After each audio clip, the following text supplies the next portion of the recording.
All right, well, let's start episode 99 of the Current Gen podcast. My name is Tim. I'm here with Kyle. Good evening, Kyle. Hello, hello. Jeffrey. Hello. Oh, I I like don't that. know. It's good. Daniel Halfway there. If you flip that first 9, it makes it a 6, and then it's a sexier number. and Derek Teague. I like how you just ignore Daniel. That's my type of guy right there. I mean, there's nothing else to say. It's a He's valid worthy of point. ignoring. Okay. It was. Oh, you mean I didn't laugh at his joke? Yes. Oh, I okay. mean- All right. You should have done like the fake work laugh. Like, By the way, speaking of Dan's 69 joke, Tom Segura, who I can't recommend to everyone out there if you have sensitive ears and brain, You but don't know. Listen to him if you have sensitive ears too. his Okay. funny.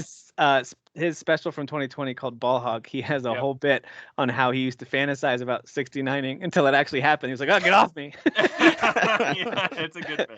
It's a whole Yeah. bit about it, and it's really really funny. yeah. It's I'm really not funny. even trying to be funny. 69's overrated and dumb. It's just just wanted it's to say his that. his whole Thank bit you for about your it is just- insightfulness. his whole bit about it is just very funny, and of course, Especially if if you know it's Tom two Segura, guys doing it. if you know Tom Segura, you Like know you that, and Cecile. like he goes to places that you're like uncomfortable, but also Yes. still laughing. So Oh yeah. Oh, yes. a Absolutely. little Louis He's- C.K. He's one of my Come on. favorites in the biz. Oh, I just watched Sorry, by the way, and that was it started real strong. In a certain Started? direction. It's in a certain direction, real I strong. thought all of it was really funny. I just am not comfortable saying that. Yeah. Well, I mean with the got kid it. stuff. We got you. The kid stuff You're in the up. beginning was really just intense. So See, Yeah. Dan, see, I didn't ignore you, okay? Now you turn that into a whole little side conversation. There you go. Well done. thanks, Dad. Well done. All right. Well, we are wrapping up our Game of the Year debates as we review and look back on 2021. Overall, really good year of gaming. Very interesting, kind of weird year of gaming. Things came in these strange waves out of nowhere, and then games you didn't expect. It was a good one. It was a good one, though. It wasn't. There have been years in the past where I'm like, I don't know if I really had a favorite, but I have to pick a favorite. So here we go. Like I've had years like that.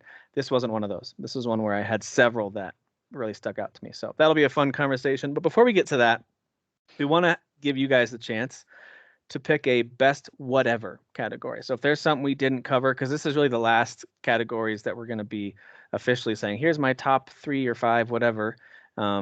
This is your chance to do that. So I've got a few that I've picked out. But anything we haven't covered, in years past, back when Derek and I started the original podcast, we did stuff like Garbage Trash Award, where we picked our least favorite games. That's still one of my favorite categories. It's TGT. Yeah. We didn't do things like best villain or favorite protagonist or best writing or funniest game. Other categories that we've tried in the past. We skipped a lot of those this year. So if you have anything like that you want to highlight, feel free to do so. We'll just kind of take turns going around. But I know I've got several myself, and so I'll start and then throw it to whoever else wants to pick it up from here. So one category that I wanted to recognize is most addictive game. There are those games that come out that you don't really, that either are truly fantastic and they're some of your favorites, or for some reason you just keep going back to it. Maybe it's the thing to play while you listen to a podcast or put on some kind of familiar show in the background, or maybe it's a thing that you start playing while your wife or significant other is talking to you. I don't know. Okay, I don't know what it means, but there's this addictive quality to some games. So for me, my 3 are going to be Valheim and Forza Horizon 5, and yes, Lawn Mowing Simulator. Why did damn I it, play Tim. this game? Why did I play this game? Why did I I play don't this game? I know So exactly that- why. I know exactly why. It is not a fun video game. It is my chance, as I live in the Rockies and I don't have a lawn and I haven't had to mow in about 6.5 years now. I legit, not kidding, I miss doing yard work. Like I don't have to do any yard work now. And some Yeah. people will be like, dude, you're lucky. I kind of miss Yeah. it. Like it was a cathartic like afternoon or morning, I depending like on when I doing did it for yard me. work. Like I liked getting out there using the weed eater and mowing the lawn and putting in the I headphones. liked It's just- mowing and putting my headphones in and just Yeah. walking around and Yeah. It's actually a satisfying feeling when you go through like a big patch of like thick grass and you can feel it like cutting through, and I'm like, yeah, this is good. Yeah. I like it. So I've always enjoyed it in real life. I can't do it now. I think that's the only reason why this game even mildly interested me. I mean, this game is something that I would score at like a 2 stars out of 5. Like it's not a good video game, but I was hooked on it. But way more than that one. Forza Horizon 5, I still fire it up from time to time to see what challenges and cars are available, and Valheim, which I has recently retaken my life over as I just dove back in with a new character just for fun and started doing some new stuff. I freaking love that game. So Funny you guys because don't- I bought that game and then you guys started chatting about it and telling me, "Oh, don't play with a controller." And I'm like, I don't even want this game. Like, I don't do keyboard and mouse. Here's the So thing, now though. But I you're a even- PC gamer master race. I don't. That That's doesn't part make of the sense. package. Hey, Jeff. You can't no. be PC master race and not play Hey, man. keyboard and mouse. That's part of it. No, He's not even Fake hearing fake you right PC master race. But Got him. that'd be me keyboard- though. keyboard and mouse. Derek, It's that'd not. be me.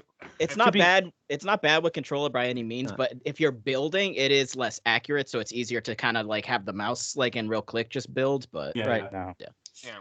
Yeah, I would say with management of inventory, because you're going to start collecting so much stuff, and you Yeah. have all these boxes that you have to put different things in. That's way better with a mouse to drag and drop, and There are then just also some genres building. like that but- that are just always gonna be better with keyboard. When you're out and mouse. exploring, I would actually argue if you need to dodge, having a controller is better. But whatever. Yeah. That game is super addicting, and I love it. For whatever reason, that game just got me at the right time. And this year, I put way too much time into it. All right, so you guys don't have to do anything with addictive games. You do whatever you want. Any other categories that you want to highlight and give us your top whatever? Anybody? I'm just gonna list off one game. Well, maybe I'll have a few. I would say the most surprising game for me, like a game I didn't think I would be into at all, but ended up becoming kind of addicted to it and enjoying it, would be Ratchet and Clank Rift Apart. Oh wow. When it launched, it came out, and I remember I played probably 10 minutes of it, and I was just like, I liked the last one, but I didn't like love it. It's not my thing. So like when it came out, I was like, no, it's just more of the same. I don't want to play this. Mm. But I jumped into it maybe a month ago, Mhm. maybe less than a month ago, and I beat it in like less than a week, and I just became pretty addicted to it. Like every time I had a free moment, I was able to just log in and play an hour and a half, 2 hours, but definitely a really good game. And then, I mean, you guys are going to make fun of me, but Outriders. I mean, I was excited for it, but I Yeah. didn't expect it to be as fun as it was. I think get Kyle that was it surprised by that game in a different way. Yeah. Very much so. I mean, I will I understand it was say broken the, and everything, the but it was stats, super- like the stat-based like shooting in that game is really good.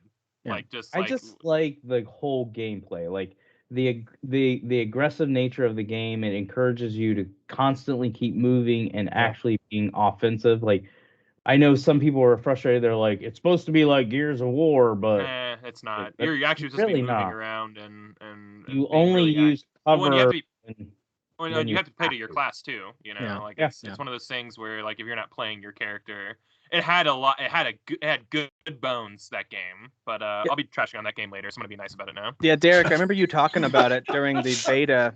During the Very beta honest. a while ago, I remember you talking about it and saying it's good, but it's not. I don't know if I am that into it. So the fact that you did play it, and did you finish that game?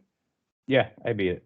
I mean, so that I alone, Put a yeah. lot of hours into it. Yeah. And Yeah. then I would say the one that's really surprising to me, and no, I haven't beat it or anything, but I would actually love to, but that doesn't mean I will, is Tales of Arise. So I like the Tales franchise. there we go.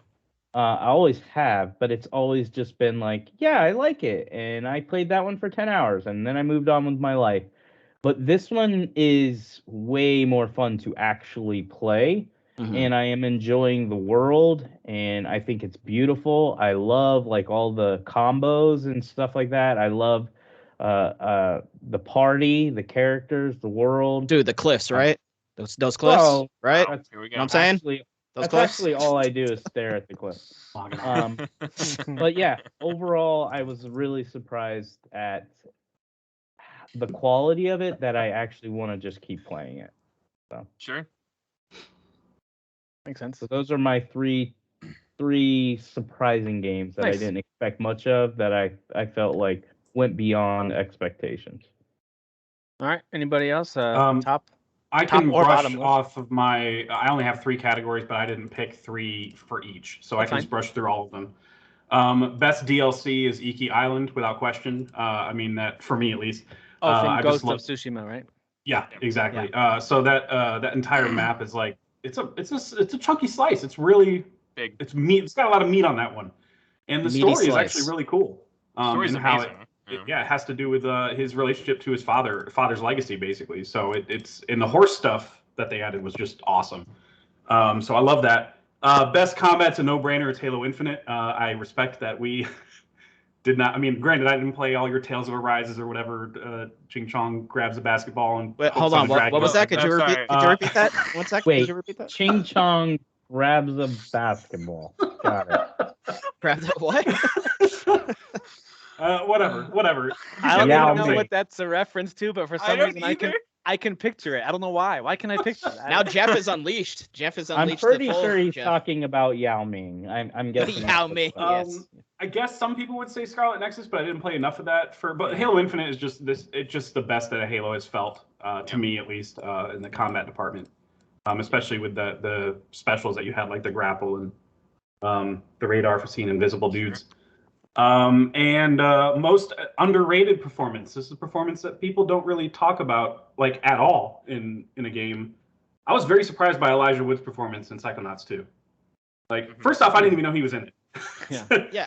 So then as the story goes on and you have to finish the game really to see the whole thing unravel, but it's really special. And I'm trying not to say a whole lot about his character, because it's very crucial to like the third act. But the more he showed himself, I was like, oh, this is actually a really entertaining performance.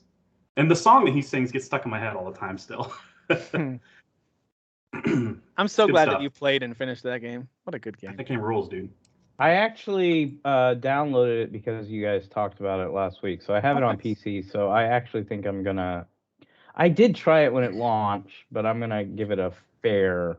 So I did the same thing with it when that and Ratchet came out. I did the same thing as you did, where I like played an hour or so, and then in the first open areas of both games, I was just like, whatever, I'll get back to it, and I got distracted by something else. But I mean, beating both of those games, I'm certainly glad I did. They're really great.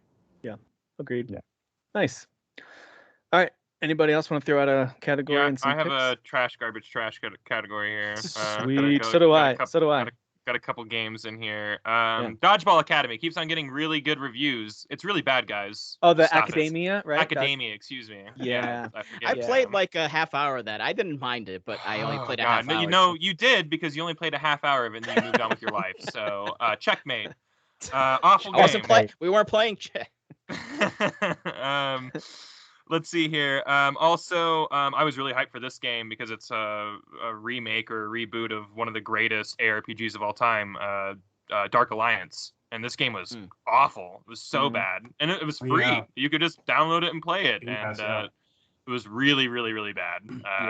It was the controls didn't make sense, like the mapping of the controls and stuff like that. It felt sluggish. Like the animations were bad. Like everything about this game is bad. And it's just like felt like The Godfather. Like, look what you did to my boy.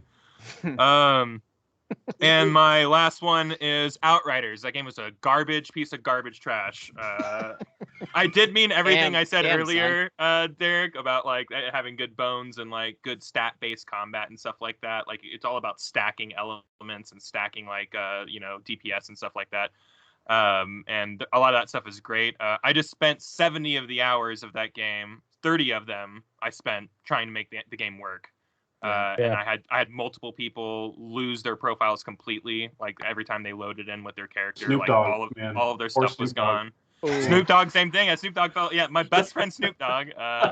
No, he rage quit about that game because of that. And my friend and Jeff's friend JD had the same exact issue. I had another friend have the same exact issue.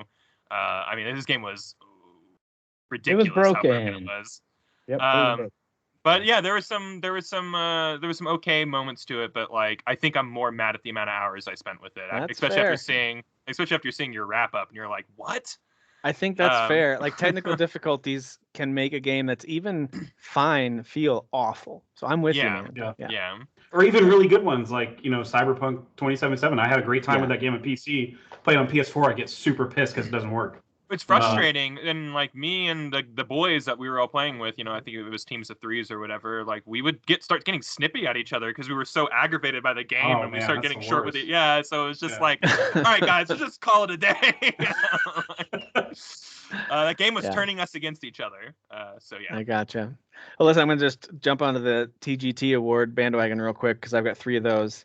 Number 3 for me, and I have it at the bottom of this list because it's not the worst, but boy was I disappointed in it, and that was Biomutant. I just thought for a game that had so much promise, it really underdelivered, and it did not do what I wanted to do at all. I to be fair, I only played it on the Xbox One X. So I got the last gen version. I do know, and I've heard from Derek and from others that, hey, on the newer consoles and on a nice PC, it actually looks pretty good. That was part of the problem. Was I thought it looked real muddy and real washed out, and it did not look good on last gen consoles.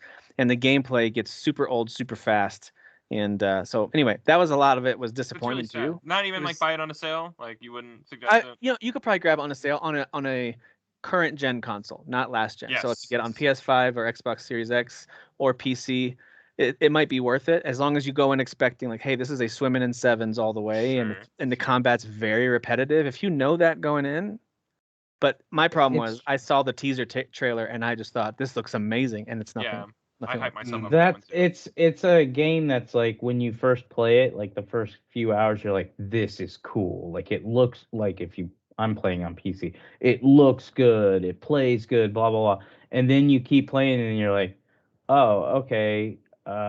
They interrupt you in every situation, and there's no smoothness to the combat. Like it feels it's not broken. It works. The problem is the way they designed it to work is dumb. It's just not a fun. It's just not a fun gameplay loop. It's not fun, and then it's not terrible, but it's repetitive. So you're like, oh, this is never gonna change. So I just need to shoot at them from far away, because if I get close to them, they're just gonna fight through my attacks like I'm not even there. Yeah, like melee it's as is if you melee don't even looks register. Cool. Melee looks cool, but it's almost useless after a little while. I thought it was like an all melee. Yeah, game. I thought that was like a. But that's what I'm saying. You could be in the middle of a 9-hit combo and they'll just shrug you off like you're nothing. Like your attacks against them were doing nothing. I'm like, it's like they have an iframe that you just like pass right through. I'm glad I didn't buy that. I would have rage quit that after. Yeah, and same here. To be fair, repetitive combat's okay if the combat's amazing, like Halo Infinite. You know, sure, yeah. So give me the same rooms of enemies over and over again in a game like that, because it feels so good to play. But this one doesn't. Yeah. So that was number 3. Not a horrible game, but certainly hits it just barely made my trash garbage trash award. Number 2 is Balan Wonderworld. What an absolute piece of trash! How dare you? How dare you? That game is so bad, and it should have been good. And I was kind of expecting this kind of new experience, and it was going to be really interesting and creative and fun, and it was none of those things. So I did not like it. Such a missed opportunity. It could have been like Super Mario with Mega Man. Like yeah, it was bad. It was bad. It was like bad. Like we don't get a lot of those like mascot games anymore either. My kids tried out the demo too, and they were like, I don't like this. I was like, I know, and you're the target audience. I know. Yeah, exactly. Yeah. You were supposed to be the chosen ones. The last one, because I played so much Valheim, and I was like, oh, maybe do I like well-made survival RPG games? Do I like these? I didn't know I liked these. Like maybe I do. And so I tried a few, and one I actually got excited about because of the setting was Open Country, and it came out in June quietly. And I understand now why it was so quiet and why there were no review copies early. It's the worst game I've played in a long time. So wow, highly recommend you stay away from that. I didn't even know it was a thing until you mentioned it. So that's it's like what you just said. Yeah. It's like a modern day survival game where you're out in Montana and surviving like kind of in the Rockies and the wilderness. It's a cool setting, and it's modern day, survival. I thought that could be fun. It's not fun. So, Dan, do you have any categories you want to highlight? Good or bad? Well, I had put together a list of coziest towns and levels. Ooh. But that's I had such a damn list. So that's just another way of saying cliffs. Got it.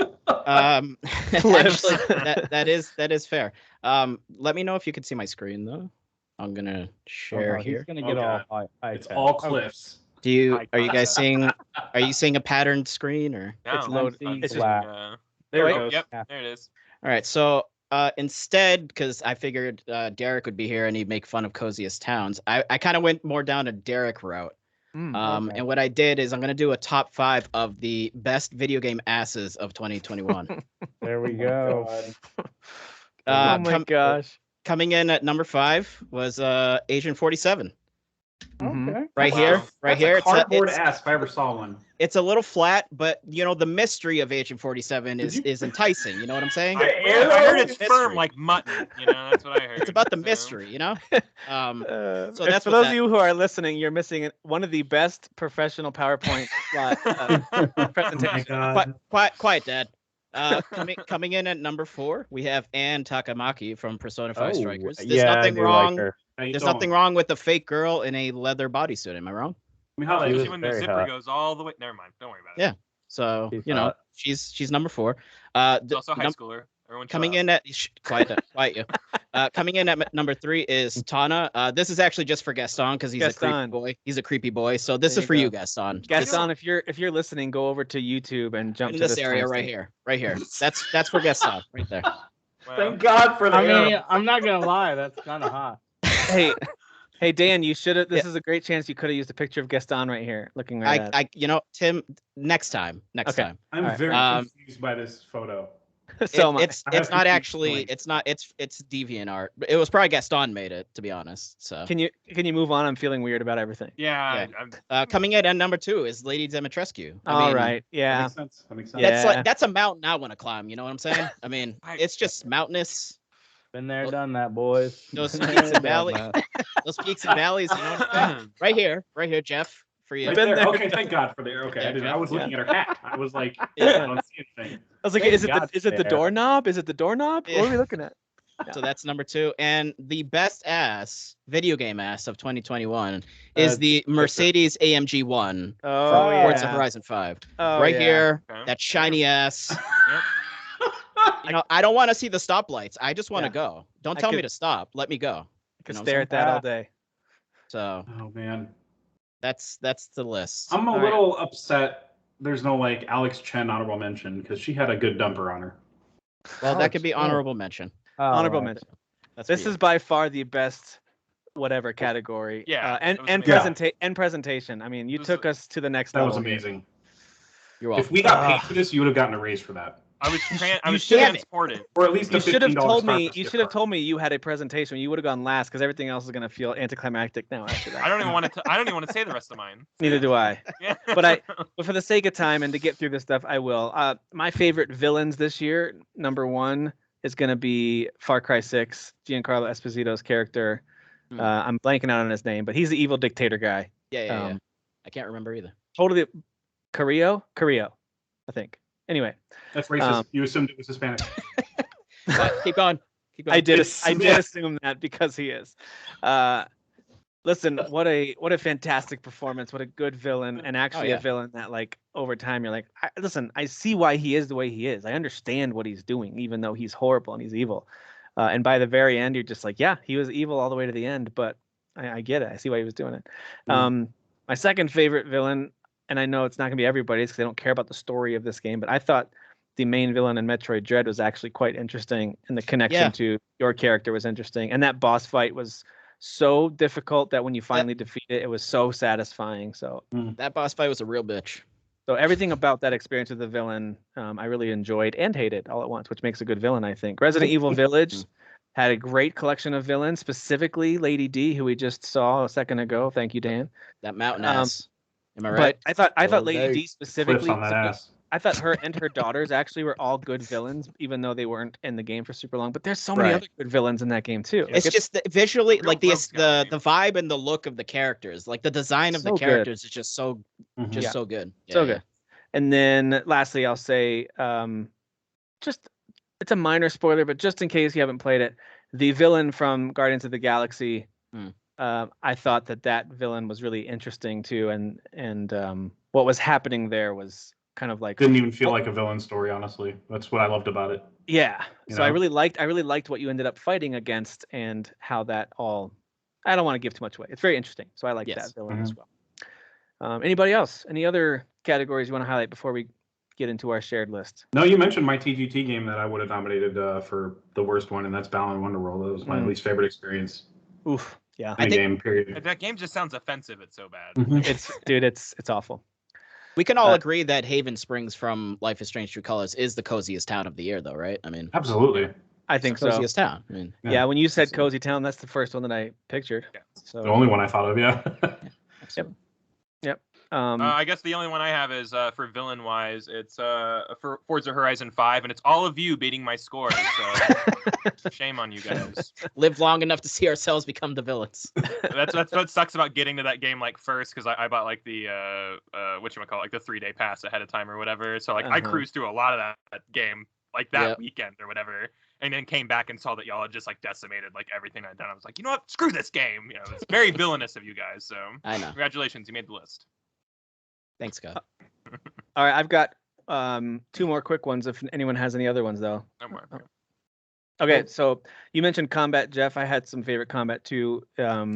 Not in any particular order, but my favorite 5 were Tales of Iron, which I've talked about, where you're playing as a little rat. That's right. I forgot to play that one. Yeah. The combat is really good in that game. For side-scrolling combat, it's hard to get that right, and that game does it well. Death's Door, I thought, had really fun combat.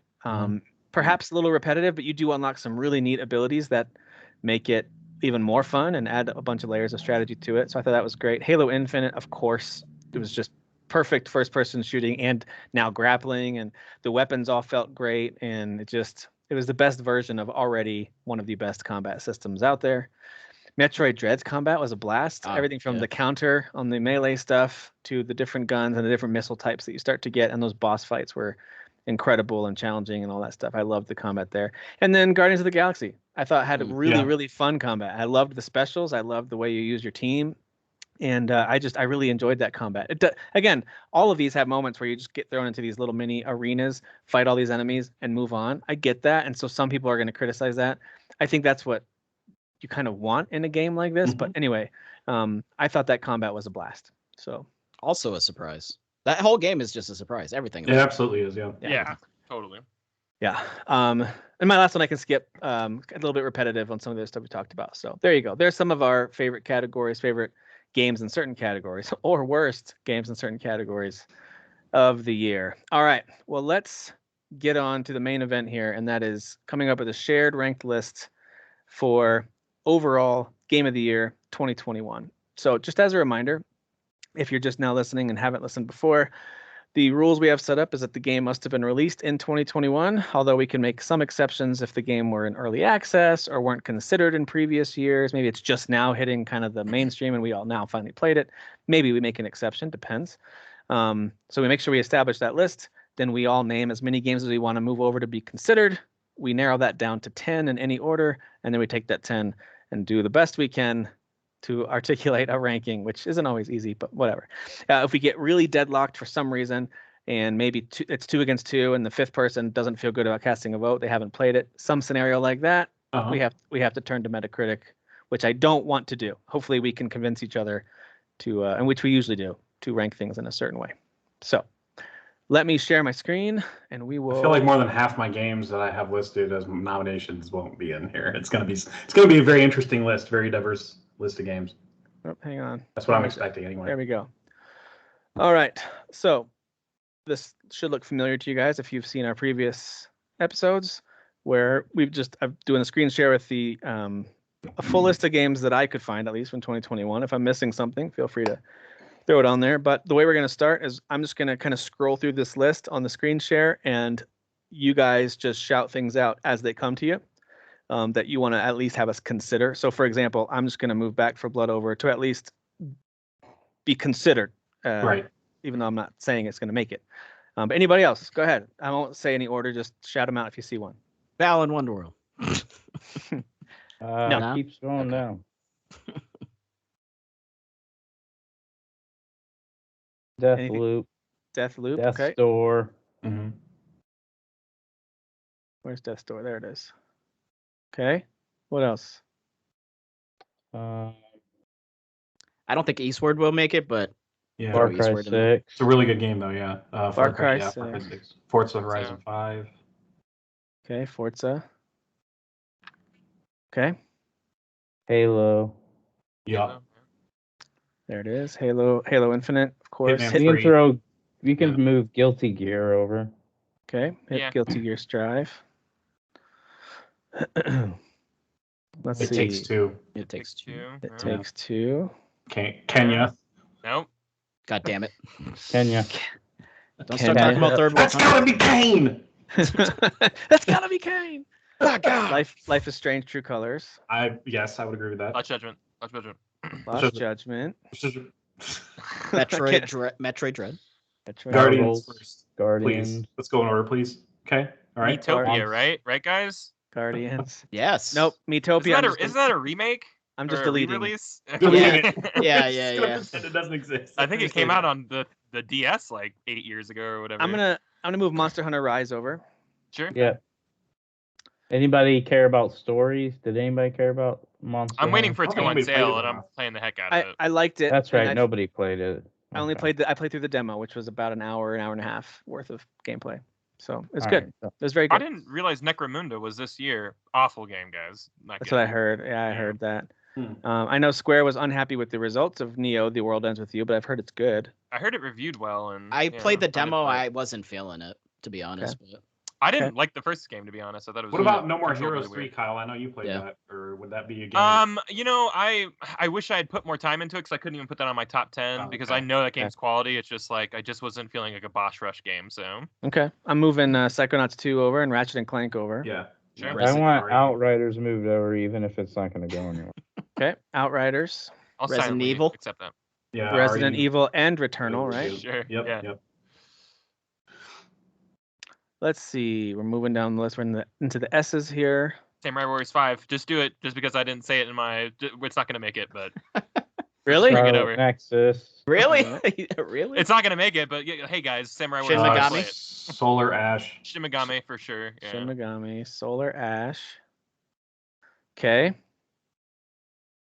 Tales Moving of along Arise. here. There's Tales. Hey, just because I want to give the rats a shout out, I'm gonna put Tales Bring of it over. Iron over. Yeah. Well, if we're just doing shout out nominations, Artful Escape should be in there for sure. For sure. I was gonna move it anyway. Yeah. Sorry, the medium. I don't think it's good enough. No. I don't think so good either. enough. Not I even- wouldn't not a fight chance. for it. Hey, listen, we gave the medium. If you're just listening to this, we actually gave it some love in previous categories. So go back and listen. It did get Yes. some attention. Oh, there's Unpacking. Yes, there it is. Game of Here's the the year. there's the actual number one. There it is, and there it's gonna stay.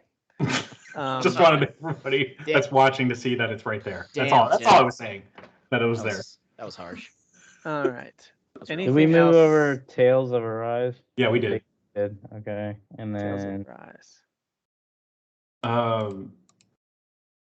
Can we move over White Shadows for Valheim. Derek? Because Derek likes White Shadows, not White the other kind of Shadows. shadows. Wow. yeah, if it's Black Shadows, don't do it. Where Oh. is Valheim?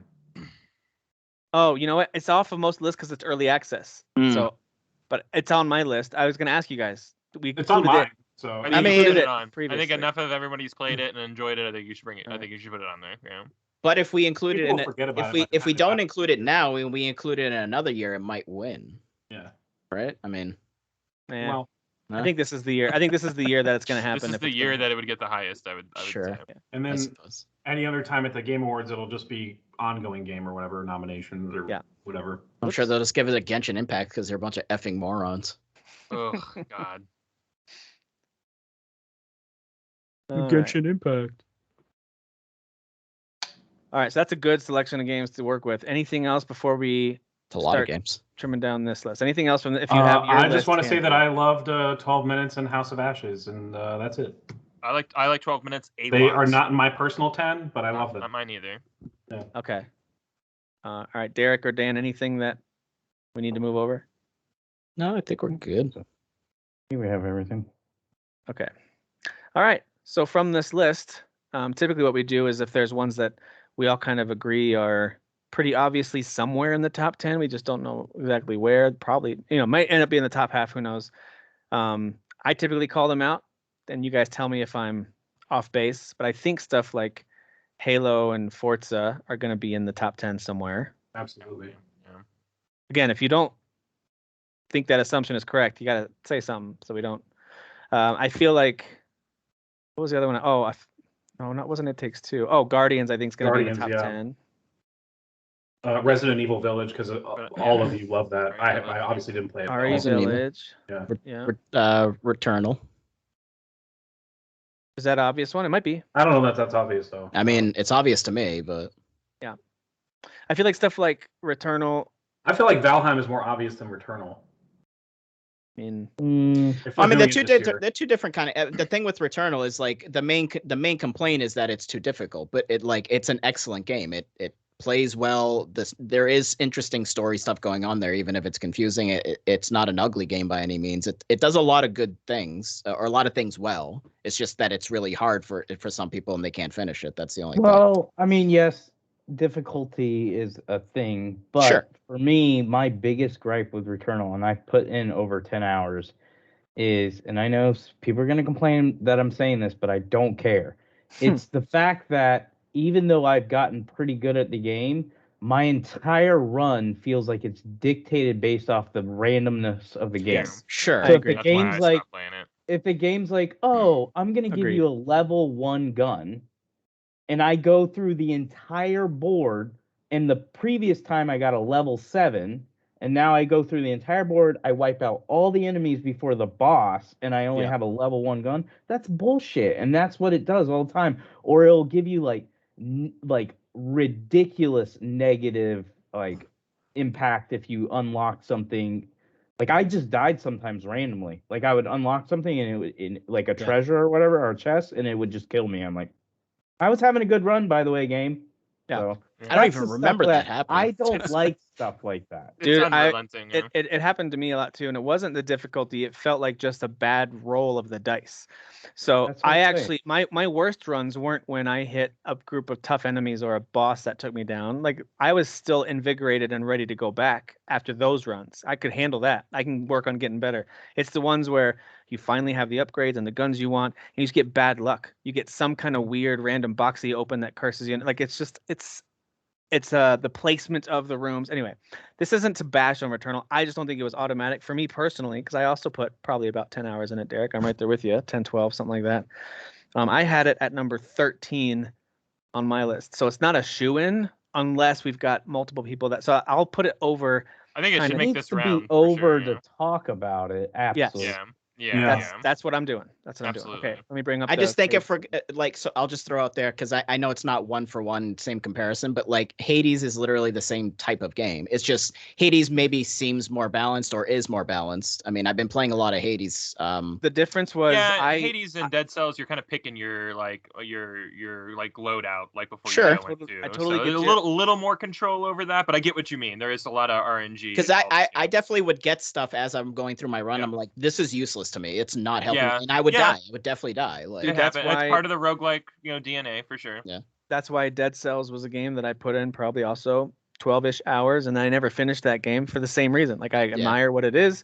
And then with Hades, I actually really enjoyed the downtime between runs. They gave you so much story and character development and upgrading type stuff that you didn't get. And Returnal, it was like, I got to be honest, their quote unquote permanent upgrade system is so stupid. So I really didn't like their thing where you get these little ether things and unlock something that maybe will show up in a treasure chest later. So I didn't like that compared to the upgrades from Hades and Dead Cells. I thought their upgrades were amazing, and they did a great job with giving you permanence. That being said, it's over in the, possibly in the top 10 category. I think Psychonauts 2 is probably there too, depending on where everyone lands on it. It's pretty high for me, but I think it's it's possibly in there for everybody. We'll see. Yeah.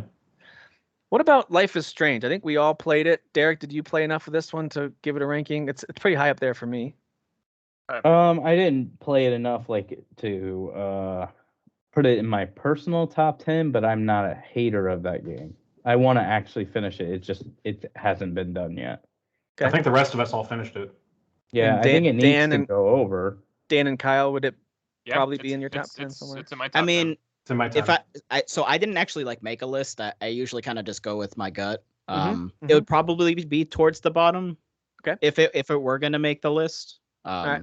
Well, right now we'll put it in my lower 5. We'll put it in the main. We'll put it in the maybe section here. I have It Takes Two in my list. Me too. Yeah, It Takes Two's on my list as well. Yeah. So I still have it in the 5 or 6 spot or something. It's pretty high for me. So it can go down if we're the only two that beat it. Yeah. That'll just be one we have to fight for. Do you have to beat a game to rank it? I don't think you do. I've played that game. No, but I looked at the mission list. I'm about 60% through. I got sidetracked and haven't played it with my son since then. My two younger ones. Then you've experienced like a ton of how different the levels are. Oh yeah. How varying the gameplay is. Yeah, you get it. It is. I actually have it. I have it above Returnal, but it's just outside the top 10 for me as well. It's at number 12 for me. But my two younger kids actually started playing it. They wanted to play a co-op game. I said, play It Takes Two. It's pretty fun. Your older brother and I played it for a little while, and they flew through it. They finished it this weekend. Wow. And so I was nearby. They needed my help with like how to figure out to do a couple, because some of those puzzles get tough. And I was kind of doing armchair quarterbacking a little bit on some of the levels. So I've seen the whole game. I just haven't played the whole game. Okay, cool. And it is phenomenal. It's great. So I think it belongs in the top 10, even though it's not on my personal one. It's just outside the top 10 for me. So, but I want Deathloop over. Oh yeah, sure, yeah. Oops, Deathloop. There we go. As strongly as Derek feels about Deathloop, I feel very strongly about Tales of Arise. You might have to, you might have to over. I'll fight for Tales between Returnal and Tales of Arise. I'm just gonna throw that out there. I mean, if that's the case, then Tales for sure. I'm just predicting the future. We're not there yet. All right, can I go ahead and throw our buddy Kyle a bone and move Lost Judgment in that same category? Yeah. Why is Kenya not over? Kenya. Because that's a country. Move it. Move the entire country over. Okay. I have it in my 3. Didn't we all love Hitman 3? Is it off I have it in my top 10. Honestly, it was just mine too. The game. Mine's stuck in the top 10 all year. Yeah. It's up there for me. Yep. Far Cry 6 is actually outside my top 10, and I think I might be the only one who finished it. Yeah, I finished it. I have a lot of great things to say about it, but I don't. I really liked it, but I won't fight for it to be on the top 10 when I didn't even put it in my personal. If that makes any sense. Yeah, I think that makes sense. I get that. I mean, I really like Back 4 Blood, but I have a feeling that's going to get cut pretty quick. But if you want to bring it over, I felt like that was like an honorable mention situation with that one because it's outside of my 10. But I really like Back 4 Blood. I like Back 4 Blood. Scarlet Nexus.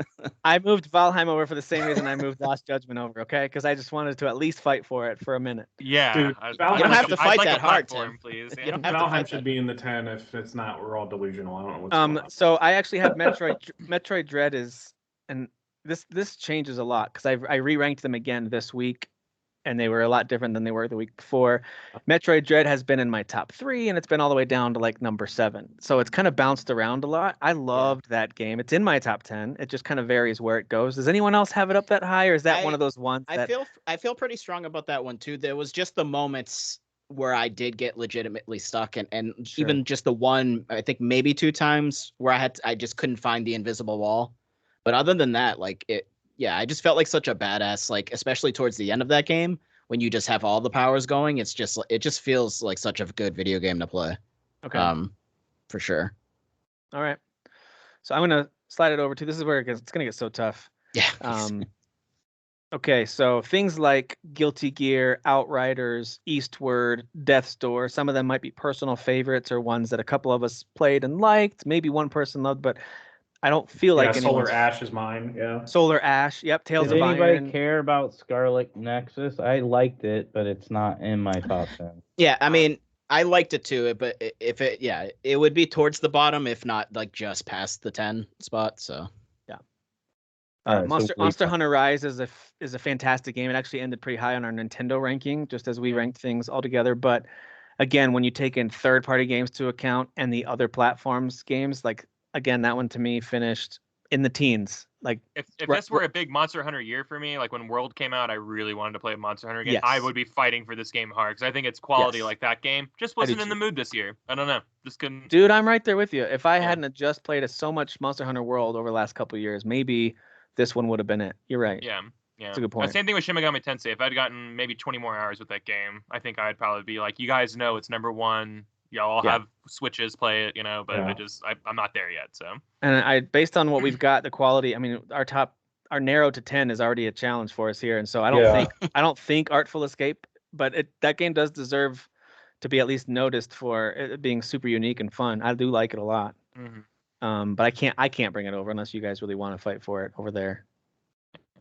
That would be my top 10. We've got some kicking out to do over here. So yeah, I think we should go ahead and kick out Back 4 Blood because as much as I enjoyed it and I did, Yeah, I really like that game. When you look at all those games, it's not gonna fall. It has no shot of falling in the top 10. I will say it's high for me, but it would be one of the very first games I cut if we're trying to, you know what I mean, trying to whittle this list down. So Okay. While it's in my 10, like totally happy to. What I'll do for this, if you're watching on YouTube, or for you guys that are on the show with me here, I'm just gonna move them like below the list, just in case for some reason it circles back to it. We gotta make them our official honorable mentions or whatever. Sure. Yeah. So what a crazy year. Oh what else? What else jumps out at you in that same way? I mean, so many of these are so good. I mean, I clearly feel the strongest towards Returnal. So if you want to move that back for Blood, then that's fine. I mean, Returnal's in my top 10. So I liked it. But I'm just the only one that beat about it, I believe, is valid, and I think it hurts the game majorly.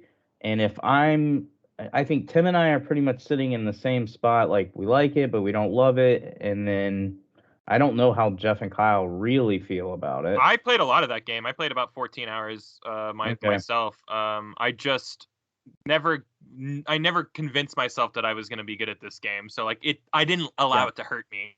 So I actually have mostly like good things to say about it. Like, oh wow, the DualSense is really good in this game, and the graphics are awesome, and this is how you do a next gen or current gen, shoot 'em up, Really good action. I feel like there's a lot of like pluses for this game. I'm the wrong one to turn to if you're trying to. The issue that I face with it is the only games on this list that I would put below it are mostly stuff I haven't really played, like Lost Judgment. That's not because I think it's a worse game. I just haven't played it, and so that one I couldn't rank above it. Tales of Arise I have ranked below Returnal, but I think Dan would fight for Tales above it because I actually enjoyed the gameplay of Returnal more than. And again, that might have been a mood thing. I liked the gameplay of it more. So I think Lost Judgment would have to go first because I think the only person who really played it is Kyle.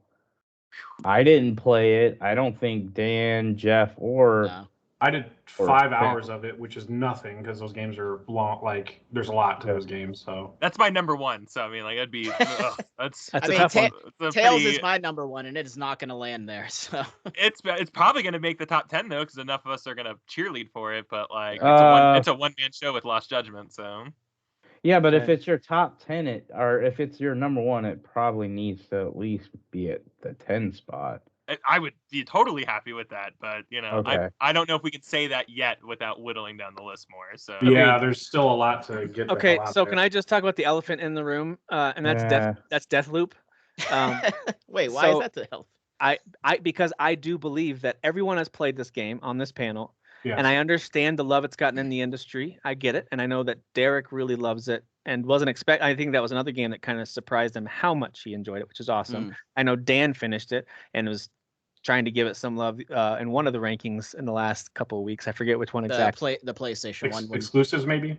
Yeah, might have been an exclusive one. And so this is not to say no one enjoys it, but if I'm looking at Forza, Halo, It Takes Two, Life is Strange, Guardians, Metroid, Psychonauts 2, Resident Evil Village, Tales, Valheim, Lost Judgment, I feel like it's going to be hard for Deathloop to make that list unless someone has it as their clear-cut number 1 or 2, and they're like, "How could we not?" Well, then that would be me.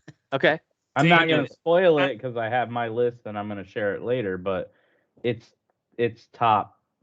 And I don't mind if we make a rounds of go, what's the darling that we're all saving? The one game that we are going to like go down fighting for, mine's for sure going to make it, so I'm not even stressing. Well, then, yeah. Well, then my darling is definitely Death. I feel like Tim might have the same number 1 as me, maybe. Mine. I don't mind spoiling mine. Mine's favorite game of the year is Valheim. Oh, okay. So sure. So that would be your darling. You know what I mean? And I'm sure other people would fight for that one too. That's my Lost Judgment. Yeah. So I feel like we should at least put an asterisk next to the darling. This list is fucked. All it is a bunch of like everybody has number 1s that nobody else either cares about or has even played. It was a buy year, guys. It was the buy worst year of gaming ever. Yeah. But then we have some universally loved. This is where it gets interesting to me. So let me just raise up the ones I think are universally loved by all of us. That is my number 1, and that's so I'm not sweating over here. Forza is so high for me. So yeah, I feel like Forza and Halo are very high. I feel like these 4 maybe not all of us played it. Like I don't think Jeff played enough of Resident Evil. I don't think Dan didn't get to Halo Infinite yet. No. But for the most part, I feel like these four, Forza Horizon 5, Halo Infinite, Marvel's Guardians of the Galaxy, and Resident Evil Village, I'm not saying that's our top 4. I'm just saying I feel like those 4 are universally loved. Or am I missing Derek, Kyle? No, Jay, those are solid. So if we take our 3 darlings that we were just talking about, Dan's Tales, yours Valheim, Derek's Deathloop, and my Last Judgment, or the 4, that's 8 right there, you know. But like, I don't know how you guys feel about that though. I don't know if that's how it should be done. There's not enough. There's not enough space in this list. That's the problem. I mean, we make the list to make it top 12. I don't like looking at the bottom 7 games and saying, well, you can only pick 2 from that because I know, there's more than 2 there. I agree. That deserves because top 10. I actually like stuff like Psychonauts. That's in my top 5. Oh my god, same here. Yeah, I will champion. I've played quite a bit of Psychonauts. I didn't beat it, but like I'm a huge fan of that game. So Hitman and Life is Strange are 6 and 7 right after that. So like I've got those up pretty high. I've got Kena just behind those. Like so I've got a lot. And what was the other one? Kena's high for me. Ratchet's in my top 10. Metroid Dread is my 3rd favorite of the year. So I've got some of these down better. Oh my god, dude. R.I.P. to all these great games. This is crazy. Okay, so let's talk about because I don't mind, because we've done this in the past. So Returnal and Back 4 Blood gotta go. I think so. Yeah, no stand a chance. I don't think. It sounds like it. Yeah. I think so, and we'll leave them down here as kind of honorable mentions. I don't think Ratchet will make it. Because I think Derek and I are like the only ones that really like that game. Where do you guys have it ranked personally? Where would you? Ratchet is 9 out of 10. Yeah, it's really low for me. It's like 10. It's 11 or 12 for me for the year. 13. I had it at. I'm sorry for Ratchet fan. I had it at 21 on my list. Wow, hater! You're a hater. That's what that is. Hey, you Long Mowing Simulator above that. Fab, please send your complaints to at Tim Nestor. The house with the power out. All right, let's talk about Hitman 3 for a second. Did everyone play? Or is this me and Kyle? Is everyone playing this? No, I played. I mean, I haven't actually played it yet. I just know I've seen enough of it where I'm like, I know it's an excellent game, but is it crazy that a game's level, one level, could make the entire game that amazing? Like, it's not crazy. It's not crazy. The whole game is excellent, and one game to me, or I'm sorry, one level to me makes it like a next step above even excellent. Yeah, it's so it takes it to the next level. But so to me, that one. The only place it falls short is story, right? Because I mean, yes. You know, not that Valheim has a story or anything, but Hitman 3, the story is just kind of like take or leave it. It's all about the gameplay and the level design, and I mean pretty much everything else with the game design. And hey, by the way, real quick with Valheim, I am not of the opinion that because I picked it number 1 that it has to be in the top 10. Here's what I mean, because we've got others who have played it. So Jeff's played it, Dan's put a bunch of hours into it. Yeah.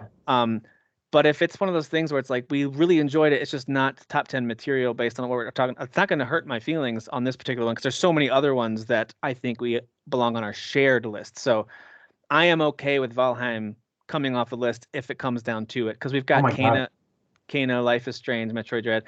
For me personally, it was my favorite game of the year. But I have it at 4. I have it really high. I mean, oh, do you? Yeah. Oh, Tim, okay. you don't have to be modest. It's an excellent game. No, because the second you do that, like I have to kind of do that, and I'm not gonna. So. Don't set the example. Kyle's over there going, "Shut up, yeah, Tim." Shut up, Tim." Okay, falling on the sword much. I know some of you guys like It Takes Two a lot. You know, I was about to speak up on that. Like we could cut that on the shared list if it's just Jeff and I really like championing it. I love it. It's high on my top 10. It's number 6 for me. I mean, I've played It Takes Two. I've played Kena. I played Psychonauts. Life is Strange. But when I'm looking at the rest of these, those to me like just go. Like no offense. Sorry. I'm totally fine with Kena leaving. So you've got like Metroid Dread and Hitman maybe squeezing on. Yeah. And just like me personally, like he's got Hitman squeezing on without playing it. No, we're not doing that for Dan. No, I mean, yes, I've played enough Hitman in my life, and I've seen enough of Hitman 3. And then Halo Infinite, I just never played, so I would like swap Returnal for that. But obviously, again, that's That's just I hear like you. That would me never happen in a personally. million years. Get off Yeah, me. that's Should. that, Hang up. that you Should. can go fuck off with that casual statement right there. Oh, speaking of casual, did you finish the game? Or Halo is definitely the more casual game of those. Jeff, Jeff, where do you have It Takes Two? Sorry if I'm making Number you spoil it. 6 behind Psychonauts 2. And then Kyle, where would you it's have like it? 7 for me, like right under Life is Strange, which we haven't talked about yet. And again, so. you can say that I didn't play it enough. That's fine. I played about half of the game ish, and I've seen the entire game. I have it at number 12, I think. It needs to go. Get it out of here. So you can get out of here. I would rather Psychonauts 2 make the list. Me too. I'm gonna fight there are really other hard games for that I'd one. rather champion than It Takes Two. That's what I'm saying. We gotta get to where like stuff that we like is gonna get cut. You have to decide what you're gonna fight for. So I'm just gonna say Deathloop is the only game that I'm gonna fight to the death for. Deathloop. Thank you. Deathloop. As the Sony pony, I know you guys really like Kena, but I'm sorry. I think Kena it has a lot of room for growth, and it's just not there where it should be in the top 10. I just it did not blow my skirt up, guys, but I can see that it's gonna. I can see again. It's good. It's a good game, but just it's my number 5. It's my number 10. It's 8 for me. It's bottom 5. Yeah. And Life is Strange is like 9, so it's not. Life is Strange is not in my top 10, but again, that's because I didn't beat it. So yeah, I'm okay with Kena moving down. Kena is one of those ones where I think everyone who owns a PlayStation should get it, or a PC for that matter. I think it's beautiful, and I also think was it you, Dan, that just said it could be amazing, like the sequel or whatever. Yeah, exactly. There's just so much more that they can add to it. Be like, whoa, this is crazy. Like, I'm hoping it's a night and day type situation where like, the first one's really good, but like then the sequel comes out and we're like, whoa, that story was like, I want to be talking about the story. I think this is going to be PlayStation's Hellblade. Like Xbox has like Hellblade 2 that's coming out, and it's going to be this giant, ridiculous, upgraded version of a smaller kind of experience. This is going to be that, I think. But I would agree with Kyle, because I feel like this team was very small. They of course got support from Sony, but it was still small, and I'm sure the support was decent but not amazing. Right.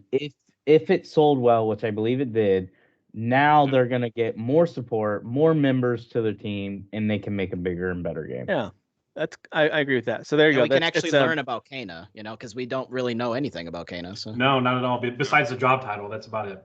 And out of the, I mean, Life is Strange could drop off if we're talking about fighting for Metroid, Hitman. I don't want people to misunderstand. That game is really, really good, and really harkens back to how good the first one was. Please go play that game.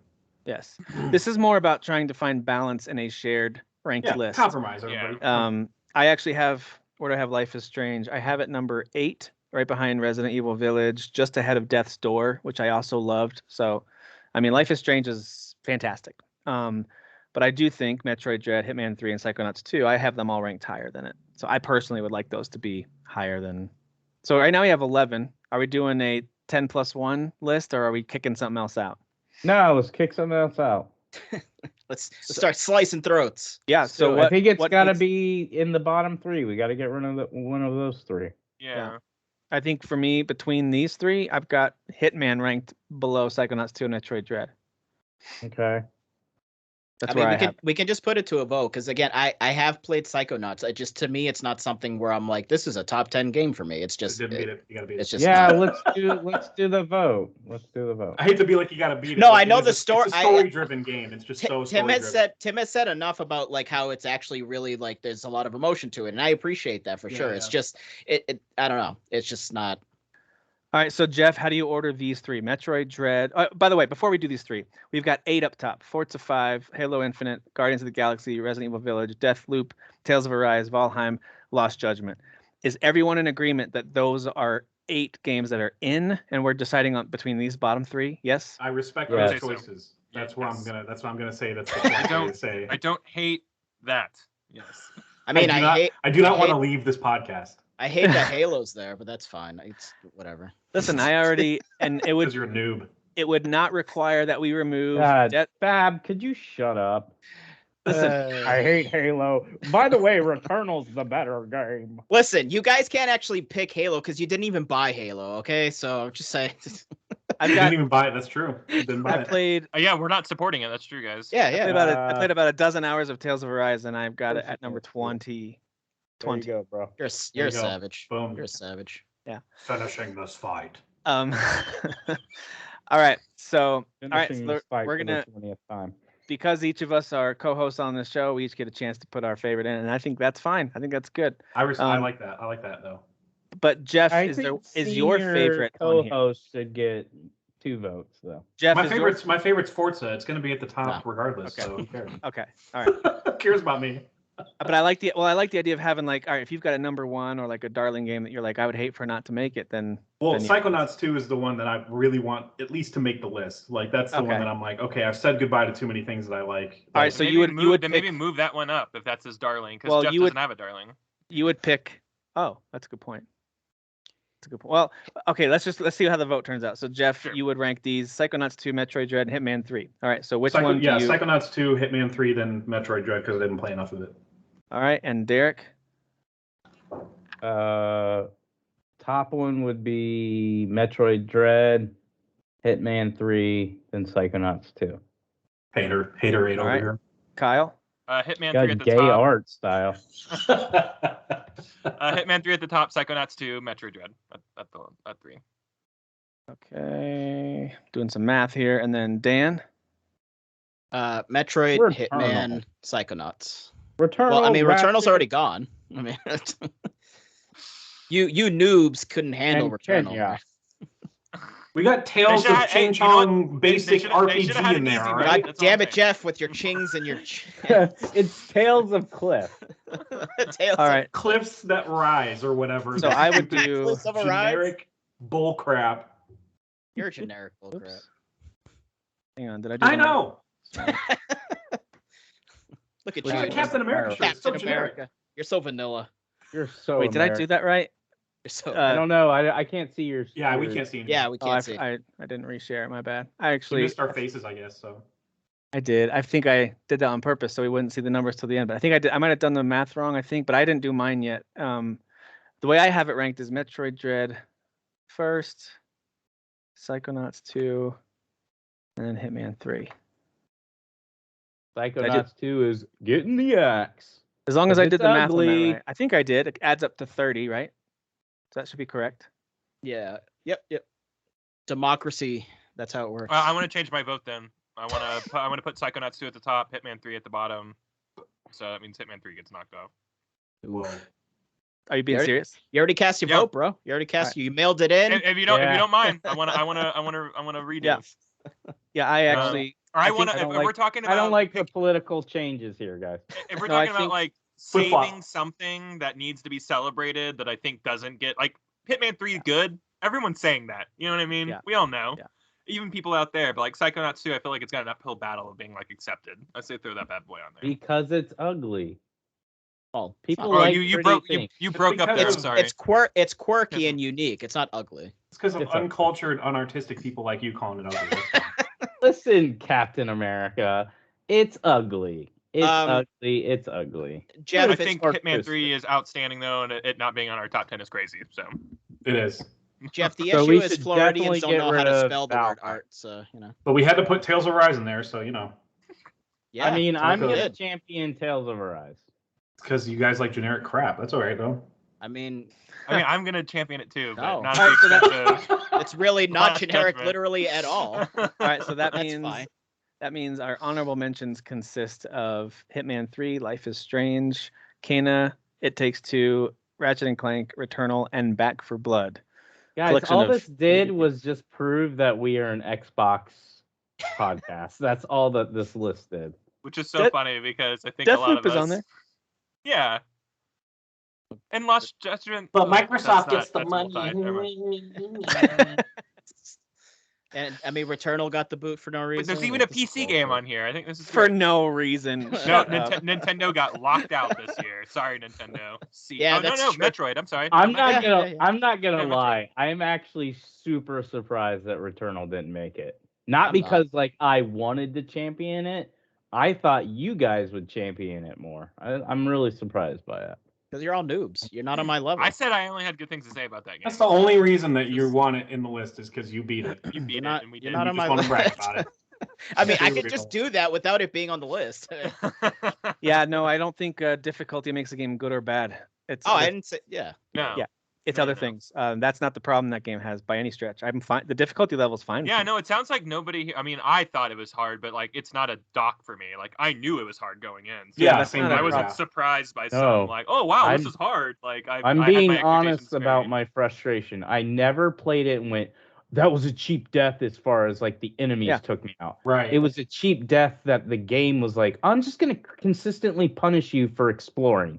Fuck you, you piece Which is like of shit. you want to explore in that game, yeah. It's, and that's literally the exact quote I said several times. Like, fuck this game. You're a piece of shit. I want to punch you right in the face. Wow. All right. Wow. Tell us how you feel. Earmuffs. Yeah, this bad language returning, you know. Speaking of Returnal, Returnal. All right. So in the 10 that we need to rank, here's the alphabetical list: is Deathloop, Forza 5, Halo Infinite, Lost Judgment, Guardians of the Galaxy, Metroid Dread, Psychonauts 2, Resident Evil Village, Tales of Arise, and Valheim. So if we go with the logic that we've been using, and that is usually like, hey, if you've got a darling that's number one, you need it on the list. Those typically land on the bottom of the list, which would mean Lost Judgment, Tales of Arise, Valheim, and Deathloop are somewhere in that bottom section. Yes? Yes. Yeah, that makes sense. Maybe. At least for starters. Maybe they'll move up. They can start there. Well, sure. the reason I say maybe is I think Daniel and I are both going to champion both Deathloop and Tales of Arise. So you have two people. So that's fair. No, and Tales of Arise I will. Oh, and I'll move Psychonauts 2 there. Yeah, too. that's one of them. Yes, yeah. Psychonauts 2 barely made it. So this is in no particular order. These are just the 5 that we moved down that, and one of them might pop up. Sounds like maybe Deathloop or Tales might move up. And that means in the top 5, which we'll get to in a minute. I think we'll Dread's too high. I mean, I know Tim really likes it. I would replace Tales with Dread, but that's just me personally. Oh, not even close, man. Well, no, I'm trying to. I'll put him in the middle. I know Tim likes Dread a lot, but and I did too. Dread really high. I do. I have it at number 3. I just think... I know you. I'm asking if anybody else cared about Dread. Sorry. It's not on my 10. No. It's outside of my 10 too. So drop that's fair. That's fair. And again, it's a really fun, excellent game. Like Metroid, feels really good to play. I think Tales is not as frustrating. So if I'm gonna compare the con of Metroid and sort of like it could be frustrating with the exploration, I don't think Tales has that problem. So it's frustrating in a different way in that you have to spend 4 weeks playing it to get through half the game. Okay. Well, if you're bad at honestly, Metroid... hey Dan, give me a second though. I'll be honest. I think that's the same type of frustration. It's just different. One is you have to spend a ridiculous amount of time to play a game. Can be just as frustrating as, hey, you have to spend a lot of time checking every corner of this other game. So one of them is asking you to be tedious in what you explore, which some of us don't like and some of us don't mind. And another one saying, hey, spend a ridiculous amount of time. So I think maybe I'm wrong, but I feel like those are both just subjective criticisms. One of them requires a very close eye, and one of them requires a lot of time. Can I throw one thing out there? Yeah. Mm-hmm. Level design versus lack of patience. Well, okay. Dude, level design in Metroid Dread is amazing. It is, but again, there are parts where you're like, where the F am I supposed to go? Like, it's just invisible wall. Like, and you have to use the map and maybe you see it and maybe you don't because it's tiny little freaking blocks, you know? And again, my biggest gripe with JRPGs, and here's why I think Western RPGs are more successful than JRPGs. 2 reasons. One, generally the combat is better in Western RPGs for the masses. I'm not saying for everybody, for the masses.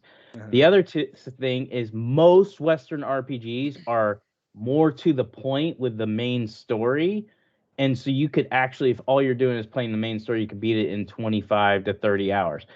These freaking JRPGs, even if you just mainline it, like you put it on easy so you don't have to grind and you mainline it, it's a minimum of 40 plus hours.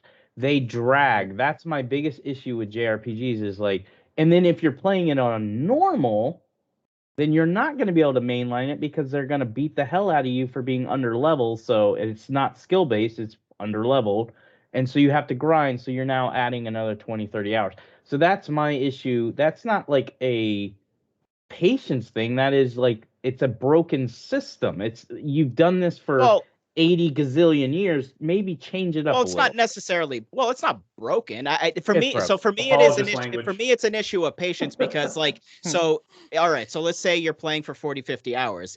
In this case, for me, I feel like Tales of Arise is consistently good story wise. There's not a lot of gaps where there's like, oh, the story is like, what am I doing? This is boring. This is nonsense. Like it's actually surprisingly consistent with the story. Yeah. But if yes, that's but true, it is long. then I support that. I And support that. Yeah. And because your complaint with Scarlet Nexus, which I think is more fun to play than Tales of Arise, is that it was too long, but it's not actually longer than Tales of Arise. If you go to how long to beat a game, Tales of Arise is almost double what Scarlet Nexus is when you just consider one playthrough. Yeah. But there's a lot of like kind of like lulls with Scarlet Nexus, and you're playing as two characters. So like you play the story as one character, and then you go back as the second character, and it's basically the same story, just like the mirrored perspective of like, you know, if you played as the male character, then which is unique, but it was shorter. Yeah. So it sounds like I need to pull Scarlet Nexus over into the top 5. That's what it sounds like. There you go. That game was so. By the way, I'm gonna try to stop sharing every once in a while when we get talking about something because it's not super fun as I edited and rewatched our show to just stare at the screen at the spreadsheet. So when it's time to go back to ordering, I'll share again. So now we got Metroid. I totally get you guys being like, oh, this is too long, and that's a gripe for you. I respect that because that's just how JRPG or RPGs in general, even Western RPGs can be obviously longer than a lot of other games. So depending on player to player, and this is I'm backing you up here, Dan. You know, like some people find like that's comfort for them is knowing that, hey, I got like 80 hours ahead of me of doing this thing. You know. Yeah. I did it with Valhalla. But that's not for everybody also, you know, like some people are like, I need to check out after 20 hours at the most so I can go do something else, you know. Like I just restarted Persona 5 recently and like I know I have 100 and something hours ahead of me. There's something kind of comforting about that. Like knowing that like I don't know that I have this thing that I know that I'm gonna get to play, and that's Tales is at least familiar enough to you. And that's why I was saying the lack of patience thing. But like honestly, I'm not even meaning that as like an insult or like a negative. It's just some people just don't have the patience, and that's fine. Yeah, Derek doesn't. But it's hard. Even games I really want to beat, sometimes I just can't. So I think what sounded like a negative for Tales of Arise actually isn't. It's a lengthy game. I was simply comparing what sounded like you were trying to say as a negative for Metroid Dread. I was saying actually that tediousness can strike people the right way or wrong way in the same way that gameplay length can strike people the right way or wrong way. It really just depends. I don't have a problem with Tales of Arise being a super long game, just like I don't have a problem with Metroid Dread requiring you to be an insane detail-oriented person. Oh, absolutely. Yeah.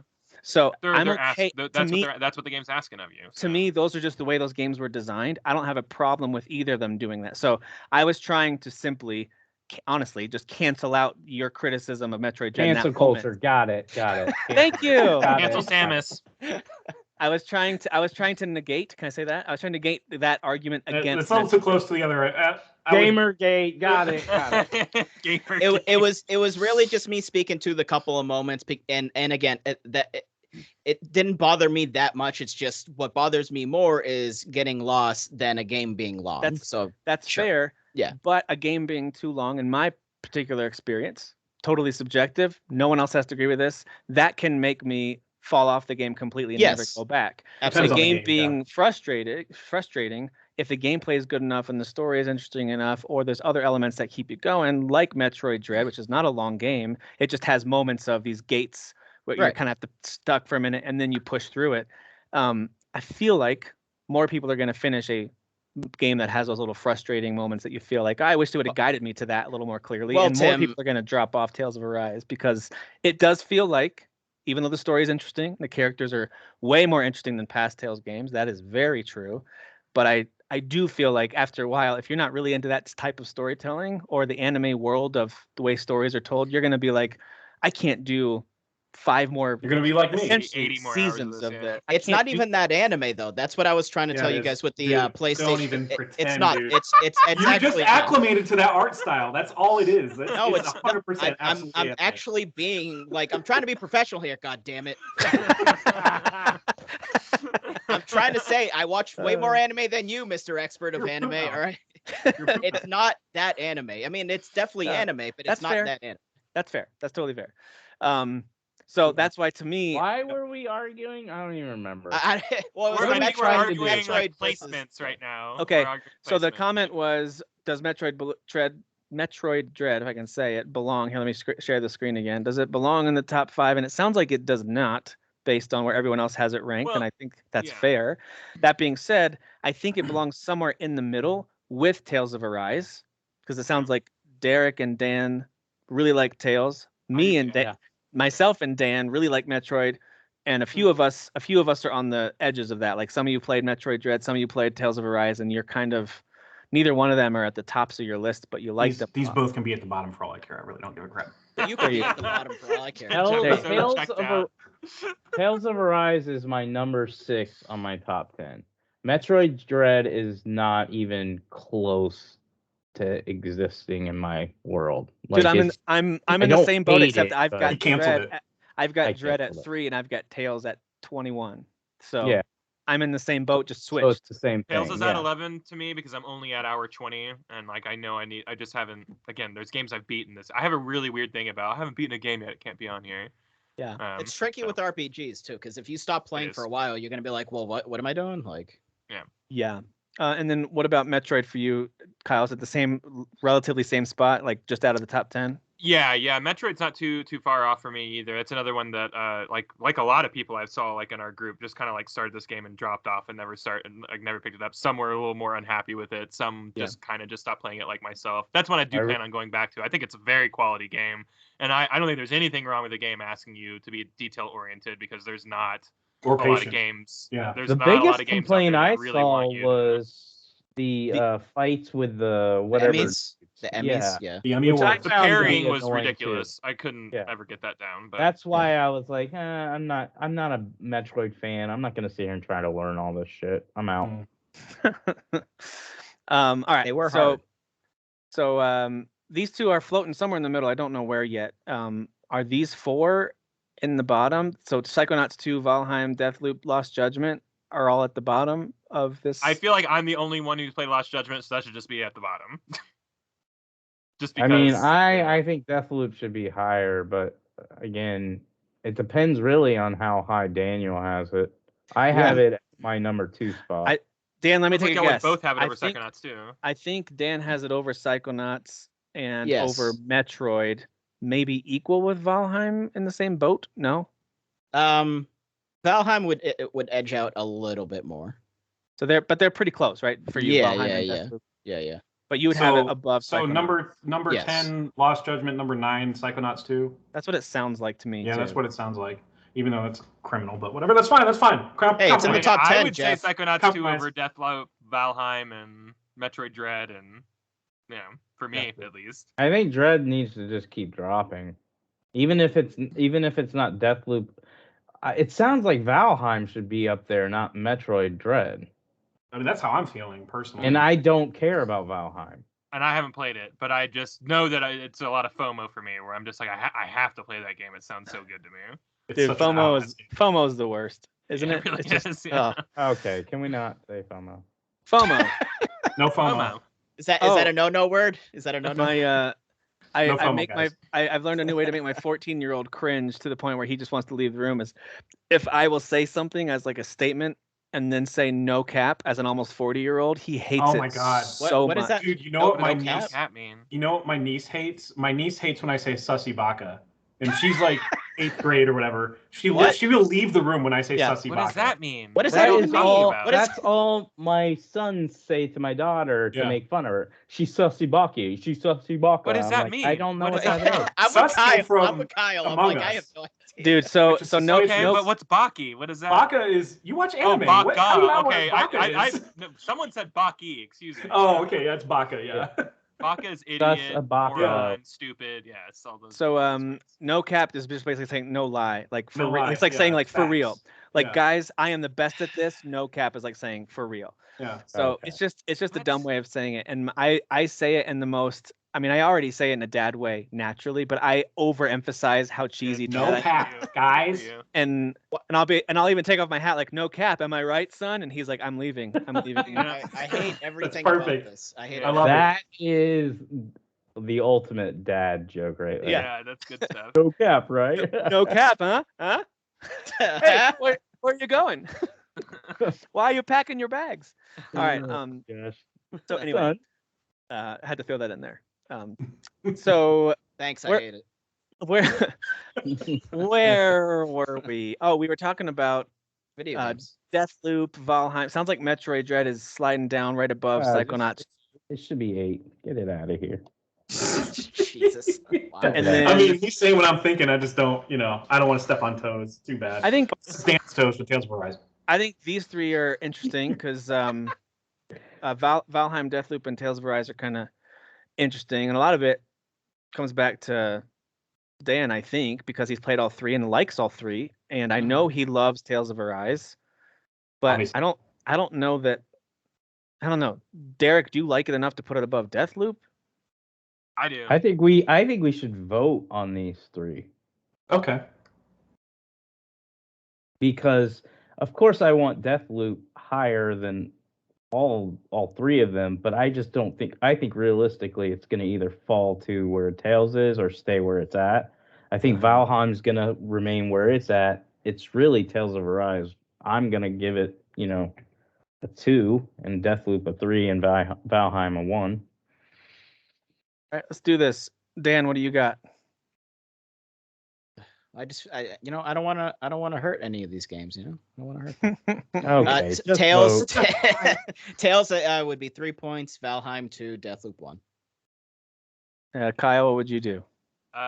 Tails 3 points. Deathloop 2 points. Valheim 1 point. All right, so I am Valheim with 3, Deathloop with 2, Tails with 1. That's just rude. I'm the same as you, Ted. So you're Valheim 3. Mm-hmm. Look at that comeback by Valheim. There we go. Awesome. Oh Great my God. Great work, everybody. Yay, so Matt. if you're just listening, then we have come back to an even split, 10-10-10 for each of them. Oh my goodness. Hold on. Can they just be combined 5th place? How about we do that? Just combine. No, that's that's I think what. this means they're all tied for number 1. Isn't that what that yes, is? yes, yes. Absolutely. Just move them all the way up. All right, so let's see. Oh my God. So we've got Deathloop. I mean, Deathloop. Valheim, If we're looking at Tails. Metacritic, Deathloop's going to be at the top. Then. Well, and it's barely. That It's or Valheim. Valheim doesn't have any Metacritic reviews because it's early access. So so Deathloop's got 88 and Tails has 87, and then Valheim is unranked. Oh man, squeaks by. So, but the good news, okay, so if you're listening to this and you're like, who cares about these 3 games, whatever, just know we're talking about 3 absolutely amazing video games, and we're trying to figure out where to rank them on our shared list. Ultimately, it's not consequential. It's just interesting. It doesn't really matter. It's hilarious, is what it's it is. funny. We almost just have to go alphabetical. We tried voting, it didn't work. We asked Metacritic to vote, it basically didn't work. But it sounds like Deathloop, Tails, Valheim is what it's like, just based on Metacritic, because we came to a tie. I don't know. Okay. All right. I mean, all right. I don't know. I hate it. That's fine. I mean, Normally, we can do a secondary vote between Deathloop and Tails now and see which one, if they swap or not. But I don't think those 2 are the issue. I think the issue is Valheim's kind of getting the one that's getting shafted. I feel like maybe Valheim should be it doesn't at the have top because if I had played it, I'd probably be voting towards it. You know what I mean? Like y'all aren't convincing me for this game to be good. Like I know it is, and y'all have already done the convincing. So I mean, if Valheim wants to squeak up above, and it sounds like a lot of people might feel that way. Yeah, it just has a bunch of reviews in progress, obviously, because the game is still in progress. That's the tough part. So here's the thing, and this is why I mentioned it earlier. This is not me trying to dramatically fall on my sword. This is me admitting the game's not done yet. I think we're looking at a couple more years of them releasing major content patches, and we're going to have a complete 9-biome, absolutely epic action RPG with survival elements in it. It's going to be great. And it already is great. It already is amazing. It's my favorite game of this year. But I'm okay with Deathloop and Tales of Arise, 2 fully completed 2021 games, ranking above them on our shared list. Oh yeah, I get that. That's a good point. Yeah. I do have it above Metroid Dread, so I like the placement of and above Psychonauts. So as far as the order on my personal list, even though I have these higher, like that's the order that I would have them in. So this bottom 6. Yeah, I have Valheim above Psychonauts too, even though I love the hell out of Psychonauts too. Yeah, so the order of these bottom 6 is looking pretty good. The top 4 is a little more interesting. I mean, talk about 4 incredibly different games. We've got Forza Horizon 5, Halo Infinite, Marvel's Guardians of the Galaxy, and Resident Evil Village. Now, I didn't even ask because I know the 4 of us loved it, but Derek is just now playing it. Does Guardians belong in the top 4 to you, Derek? I beat it. Oh, you did? Okay. It's in my top 10, but it's actually. It's 7. I didn't like it as much as you guys did. I felt like they talk way too much. They talk. The thing that they're way known too for. much. Derek doesn't like talking. He just wants to get to the point. It was game, nonsense. The group known for banter talks too much. Yeah. It's in my top 3. Kyle, Jeff, Dan, do you guys have it pretty high? It's in my top 2? 3 or 4. Yeah. Number 2.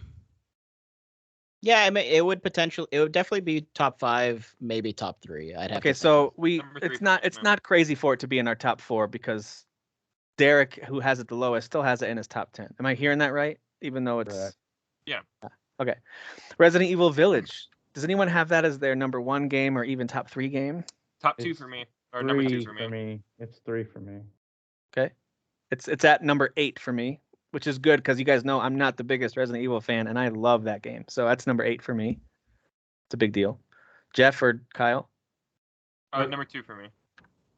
What did Dan say? I didn't hear what Dan said. Oh, Dan. Yeah, it would be either 2 or 3. Okay, so it's up there pretty high for you guys too. Okay. I mean, I figured it would be for all of you. So like, yeah, I just left it alone because I didn't put it in my 10 because I didn't play enough of it. Okay. So I do think that we've got 4 of us that, well, I shouldn't say 4, at least 3 of us that wouldn't be mad about Forza Horizon 5 finishing number 1. We have one person in Derek who would say, why would it be number 1 that they've already made a game just like it? We're doing another Halo versus Forza argument at the end of the day. We are. I don't. Yeah. So you know what? I choose Halo. I don't care anymore. We are. Yeah, you know what? I retire from that argument. Just put Halo. Yeah, I just don't want the argument. Oh my! We just did this last week. We just said this last week. Look, hang on. You know what? Let's revisit. I got the Xbox. You know what? Derek makes a good point. Put Halo number 1. It's right here. Come on. Yeah, we're not doing this again. We're not doing this again. But you know, he had some really good points, though. You know, Halo Infinite is my number 1. It did beat out Deathloop. I made my case. I got aggressive last week. I'm done. I retire. If y'all want to pick Forza Horizon 5, I'm not even going to be passive aggressive and say that you guys are so fucking dumb. I hate all of you. You're not going to say that? You're not going to say that. Okay. All right. I mean, I'll side with Derek. Forza would be at the bottom for me. Sorry, guys. It just That's fine. Halo's at the bottom of these 4 for me. Whoa. Okay. No, I mean like the bottom of the 10. Like, I mean, I think it is an excellent. I think it's an excellent game. But like, I'm surprised. You played it as much as all of us did. What are you talking about? You would put Forza down here? It would be towards the bottom. Dude's just bitter he couldn't get Returnal in here. No, no. I just because at the end of the day, I care more about like action-y type games and games with stories. There you go. So there you go. Oh, okay. Thank you. I appreciate it. I appreciate this game. It's just racing games aren't like my favorite genre. It's That's like fair. You know. Yeah. But that I think, and I'm with you. That's not my favorite genre either. Normally, it's not mine either. It's just. But I appreciate it a lot. So. Yeah, it's really fun. It wouldn't be. And to me, I need a really good story. I like the characters, interesting things happening. The game to be actiony and like combat oriented. So you want to kill things. You're violent. Yeah, I want to absolutely. I want to murder. So everything. are we talking maybe Resident Evil or Guardian should be up at the top then? Is that so? Out of Dan? these 4, I have Guardians ranked the highest personally out of these 4. I think it's the best out of these 4. I do too. I have it ranked. It checks all the favorite video game things that I love. It has all the story, the visuals, the combat, the characters. I think everything about it's just amazing. Like to me, it was this year's Jedi Fallen Order. I didn't expect it. You know to what's be funny this is it's my number 2. So if Forza gets bumped for that, I won't even blink. So it sounds like it's almost everybody's number 2 except Dan and I. It's my number 2. It would bounce between Guardians and Resident Evil for the second spot, so it would be like second, third spot. It would be like okay. So then clearly Guardians it's 2 for I think all of you, except me. I'm the only one that says it's a 7, so it has to be higher. Yeah. So I think that's what I'm hearing at least. Yeah. And I'm just kind of rearranging these as I hear us talking about them. So I think Marvel and Resident Evil might actually land above both Forza and Halo Infinite. No, which surprises me. That's unless you guys want to. I mean, for me, yeah. I mean, you're talking my list, yeah, but like so you matter. So but, Kyle and I don't Derek. know, but like I don't feel so strong about it where I'm like, no, guys, Forza 5 can't be over Resident Evil. But like, I don't feel that strong because like these 4 are very solid games, and I just don't feel so strongly. It comes down to preferences, right? I mean, 3 of these are in my top 3, so like. Same here. These 3 that we're looking at the top here are literally, besides Lost Judgment, my top 3. So. Forza just barely missed out my top 3. It was Metroid beat that one out, but so Forza's 4 for me. Yeah, same here. It's at Halo's 1, Forza's Resident Evil's 3, and then Guardians of the Galaxy 7. So Derek and Kyle, I'm specifically interested between if I'm looking at Resident Evil Village and Halo, those 2 specifically. Okay.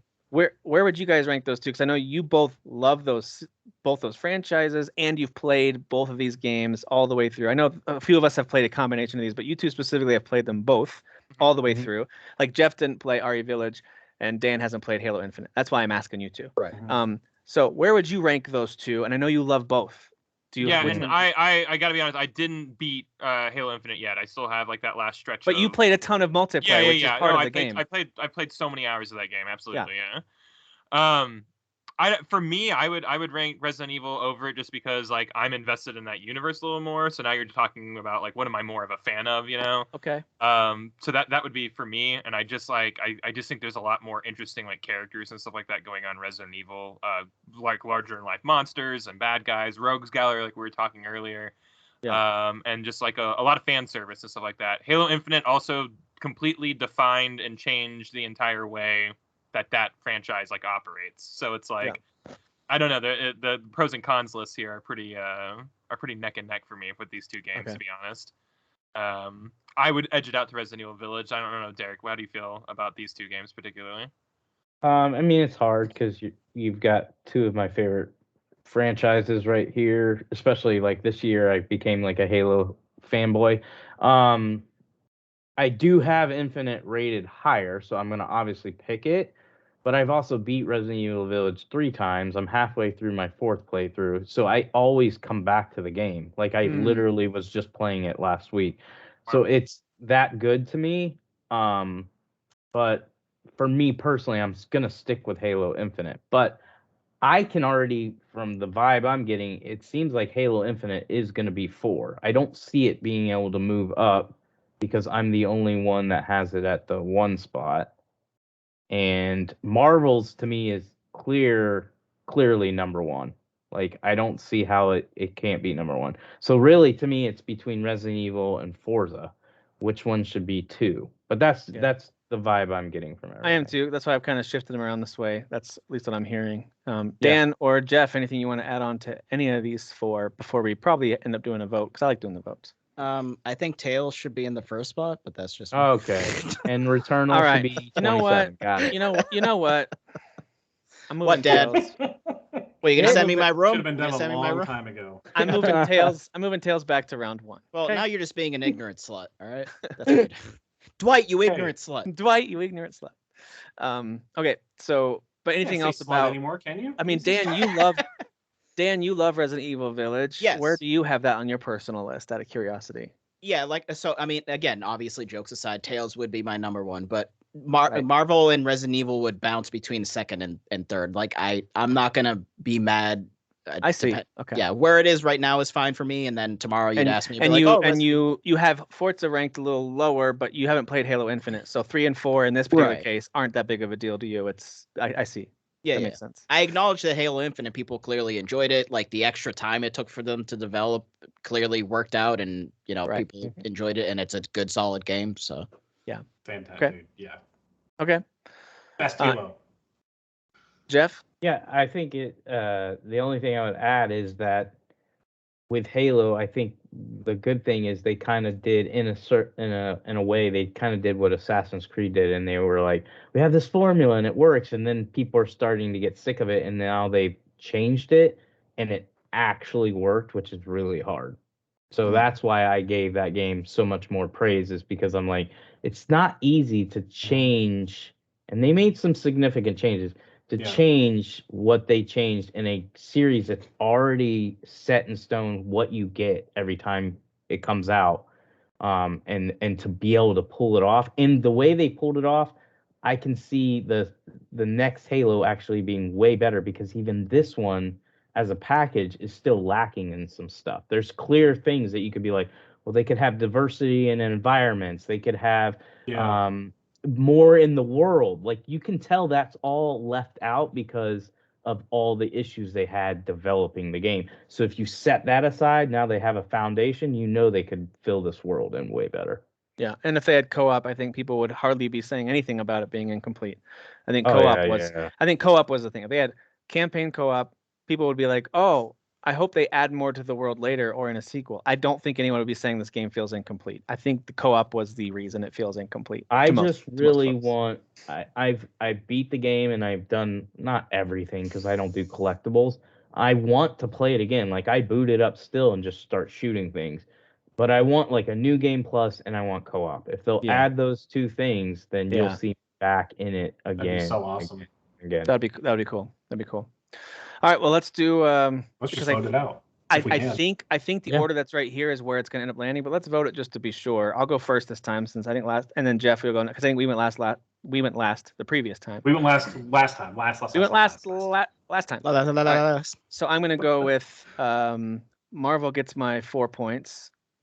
Forza gets 3, RE Village gets 2, and Halo gets 1. Jeff, what about you? You're a hater. So I'm surprised. I'm gonna give 4 points to Forza. Easy to remember, right? 3 to Guardians. And 2 to Halo, and 1 to Resident Evil Village. Kyle, what do you got? Watch your whore mouth. That order right there. Marvel. So like 4, 3, 2, 1, right down. Yep. Yep. All right, making me do math quick. That's mean. All right, Derek, what do you got? Let's do Halo, Resident Evil. Yep. Forza, and then Marvel. And then Dan. All right, so now I do have to choose. Resident Evil 4, Marvel, Guardians 3, Forza 2, Halo 1. There we go. Interesting. Huh, wow. And so then that would mean Metacritic tiebreaker puts Forza above Resident Evil. Yep. Good job, Dan. Good job, you fucking idiot. Yeah, awesome, Dan. I'm gonna kick you right in your ovaries is what I'm gonna do. Because you're being a little bitch. Ooh. I'm gonna apologize to parents listening to this or kids in your car, but they turned it off a long time ago. Dude, this last GOTY episode is just foul mouth, huh? Yeah. There is. I'm very aggressive right now. It's fine. Aggro there. All right, so that's where we're landing with the top 10, which lands Marvel's Guardians of the Galaxy, which I think, regardless of where we would each place on a personal list, it's on our number one for the shared list. Which I think is surprising. I'm totally blown away by this. Yeah. I thought Forza, Resident Evil, or Halo was honestly a lock. Yeah, at same number here. 1. Oh, I didn't. I thought Forza, Guardians. That was it. I thought between Forza and Guardians. For whatever reason, I didn't think in a million years it would be this game. I don't know why. I just know that all of us loved it, and I knew Derek was currently playing. At least I thought he was still currently playing it. So I didn't think there was any. I thought everyone was going to rank it high. Just kind of had that vibe to it. Yeah. When you're right. Yeah, we did. And again, it reminded me a lot of Jedi Fallen Order, where that one. What did that one end last or 2 years ago? Probably number 2, maybe. But it was up there really high.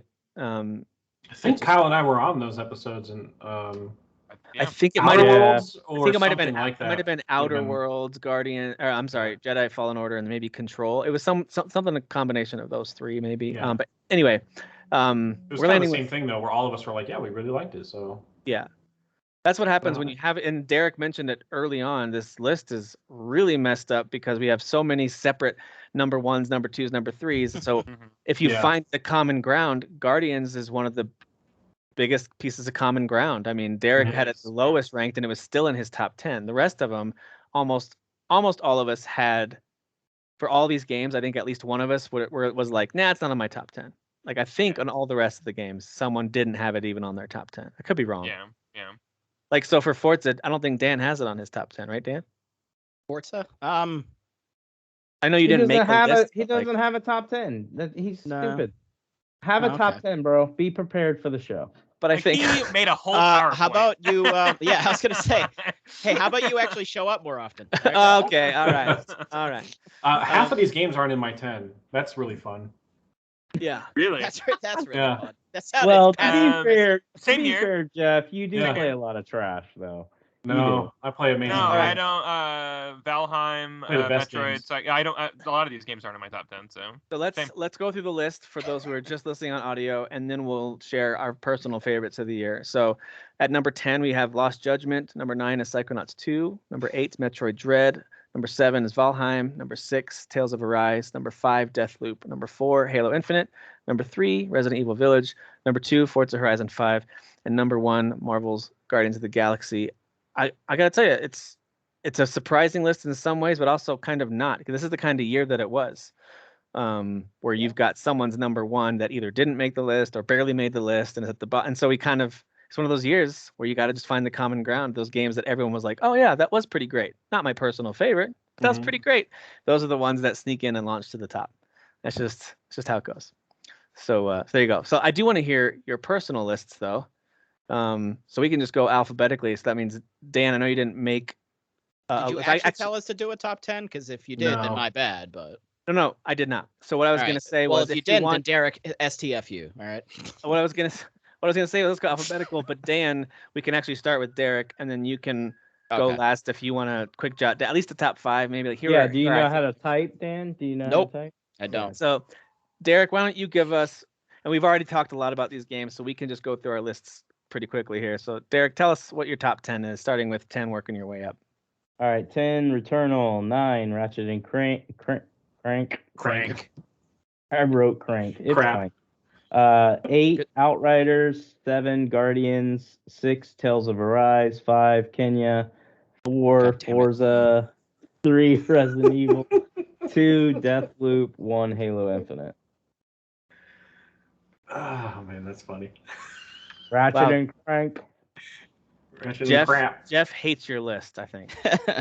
Outriders at 8 is the funniest thing I've ever heard in my life. All right, so if Dan, are you still putting yours together? That's the funniest thing you've ever heard. Okay, I'll go ahead and go mine. You've never heard anything funnier than Outriders at number 8. What did I miss? Did someone put Outriders at number 8? Yeah. Oh my god. Tim, do you mind pulling up the spreadsheet again for me? Hold on. Let's address Kyle real quick. Yeah. Kyle, who do you really think put? I'm just trying not to point fingers, but I just don't like you right now. Jeez. Unhinged, Kyle. Unhinged. So my number 10, I forgot I changed it like a couple weeks ago, but my number 10 is actually Solar Ash because Ratchet gets enough love. Number 9 is Life is Strange: True Colors. Number 8 is That's Gotta Be Kane. Number 7 is Hitman 3. Number 6 is It Takes Dos. Number 5 is Psychonauts 2. Number 4 is Valheim. Number 3 is Halo Infinite. Number 2 like that game. Yeah, it's great. Number 2 is Guardians. Number 1 is Forza. Nice. Kyle, what about you? I just want to preface that had I been keeping up with my entire year properly, gaming-wise, I strongly believe Psychonauts 2 and Tales of Arise would have made my list, but they didn't just because I didn't put enough time with them. So my list is as is. Elder Scrolls Online Blackwood, just because it's a big enough of a game that I think it's a game, and I put more time on it than any game this year. Number 9, Life is Strange: True Color. Number 8, Hitman 3. Number 7, It Takes Two. Number 6, Back 4 Blood.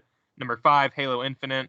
Number 4, Forza Horizon 5. Number 3, Guardians of the Galaxy. Number 2, Resident Evil Village. Number 1, Lost Judgment. Nice. I mean, such a wide variety of games on each of these lists. That's the kind of year it was. It really was. Yeah. Mine recently shifted, so I'll make sure I got my changes here. It was really, truly a tie for that 10th spot between Kena and Halo Infinite, just based on personal preferences and what I liked more. So I couldn't decide. It was Halo Infinite for a while right after I finished it, and the more I thought about Kena, I think it was after our Sony discussion, I was like, maybe I like Kena a little better. So that one bumped it. So whatever. Halo was that low and you finished it? Yeah. That's wild. Okay. Yeah. Right, whatever. Your list. You should probably not be in the podcast anymore. That's fine. No, you're forbidden from hosting ever again. So I've got. Oh, all right, for that. So it's a clear winner. Kena at number 10. It's not even close, actually. Halo just dropped down below Game Deck. All right, so Kena. Game Deck. Game Deck. Kena at number 10. Hang on, I'll reshare in a second there, Dan. No, I'm good. Okay. Kena at number 10. Death's Door at 9. Life is Strange. True Colors at 8. Resident Evil Village at 7. Hitman 3 at 6, Psychonauts 2 at 5, Forza Horizon 5 at 4, Metroid Dread at 3, Guardians of the Galaxy at 2, and Valheim at 1. So if Valheim, we were just like, you know what, that's not a complete game yet. Doesn't count anymore. Then Guardians would have been my number 1 anyway, just based on how I ranked these. So it was. Can we just say that if we bumped Valheim out of the list, and maybe Returnal would have been 10 or something? Oh yeah. No. Let's just say that. No, I don't want to say that. No. Okay. Nope. Right. No, I'm kidding. Actually, you know what? It would have been Kena, just to make everyone know. Did Kena get bumped? Yeah, then Kena. It probably would have been Hitman 3, based on our I'm discussion. actually surprised Kena didn't make it. I'm surprised a few of these games didn't end up on there, like Kena or Hitman. And Hitman 3, yeah. Because I felt like I was the one. Returnal, I'm actually surprised I didn't make it too. I felt like I was complaining about Kena the most. Like I was like, this is stiff, blah blah blah, and then I ended up putting it like 5 on my list because by the time I finished it, I was like, this was an absolute joy. Yes, there was some frustrating things, but it was a joy of a game. It is. That's why it's. I mean, it's in my personal top 10. So again, it's one of those tough ones where it wasn't super high on anyone's list, and you got to pick the games you want to fight for. I don't know. That's the nature of these things. Dan, what's your list? So I jotted it down. 10, I did Eastward. I haven't finished it yet, but I am enjoying it. Good. Okay. Did you play it? No? Then yeah, it's great. Number 9, Great. Life is Strange, True Colors. Top 10. 8, Forza Horizon 5. Metroid Dread at 7. Deathloop at 6. Returnal at 5. Valheim at 4. Guardians at 3. Village at 2. And Tales of Arise at number 1. Nice. So I mean, there is a lot of crossover on these lists. They're just positioned, very differently across the board. We didn't have unpacking. We didn't have unpacking on any list. Yeah, that's its own list. Can we unpack that? Can we unpack that, please? It's its own Can list. we not? Right? I don't know if we can track that. Can we not do that? But here's the thing: you're like dating somebody, and then you're not. No, I don't care. You're You dating don't care. somebody But else. don't care about any of it. And then they tell you how then. you're moving out and using some kind of knife. What is it? There's like some kind of knife that she mentions like 3 times in the song. I don't know. Don't care either. We're gonna wrap up on the box and move it because it's moving day. We're gonna wrap up our review of 2021 by talking about our most anticipated games for 2022. So whether you've got 1 or 10, I don't care. Just let's start rattling off the games we're most excited for. There's a whole bunch of stuff that's supposed to come out. So for example, I put Valheim on my list, but that's because it's all the upcoming biomes and updates. So that was like, hey, if I can't count it in our top 10, then that's my most anticipated of the year as it keeps releasing content. But that aside, my 10 are going to be, and in no particular order, I'll just list 10 games I'm excited for this year. Elden Ring, which is coming up very soon. Bayonetta 3. Hogwarts Legacy, assuming that lands this year. I think am I canceled for liking that and being excited for that? You are. Well, no, because they're going to let you choose your gender, so you're fine. Okay. You're fine. I'll be good. All right. It's truly magic. Final Fantasy 16, if that comes this year. No. Yes. It will, because we're really going to hear about it in magic, I'm April. sorry. They said it's going to release after we hear about it. Hell yeah. All right, so Jeff, you heard that? Okay, good. All right. If anyone's made it this far in the episode, I'm definitely gonna get canceled now. All right. So Final Fantasy 16, Little Devil Inside. I can't wait for that one to finally arrive. That game looks so good.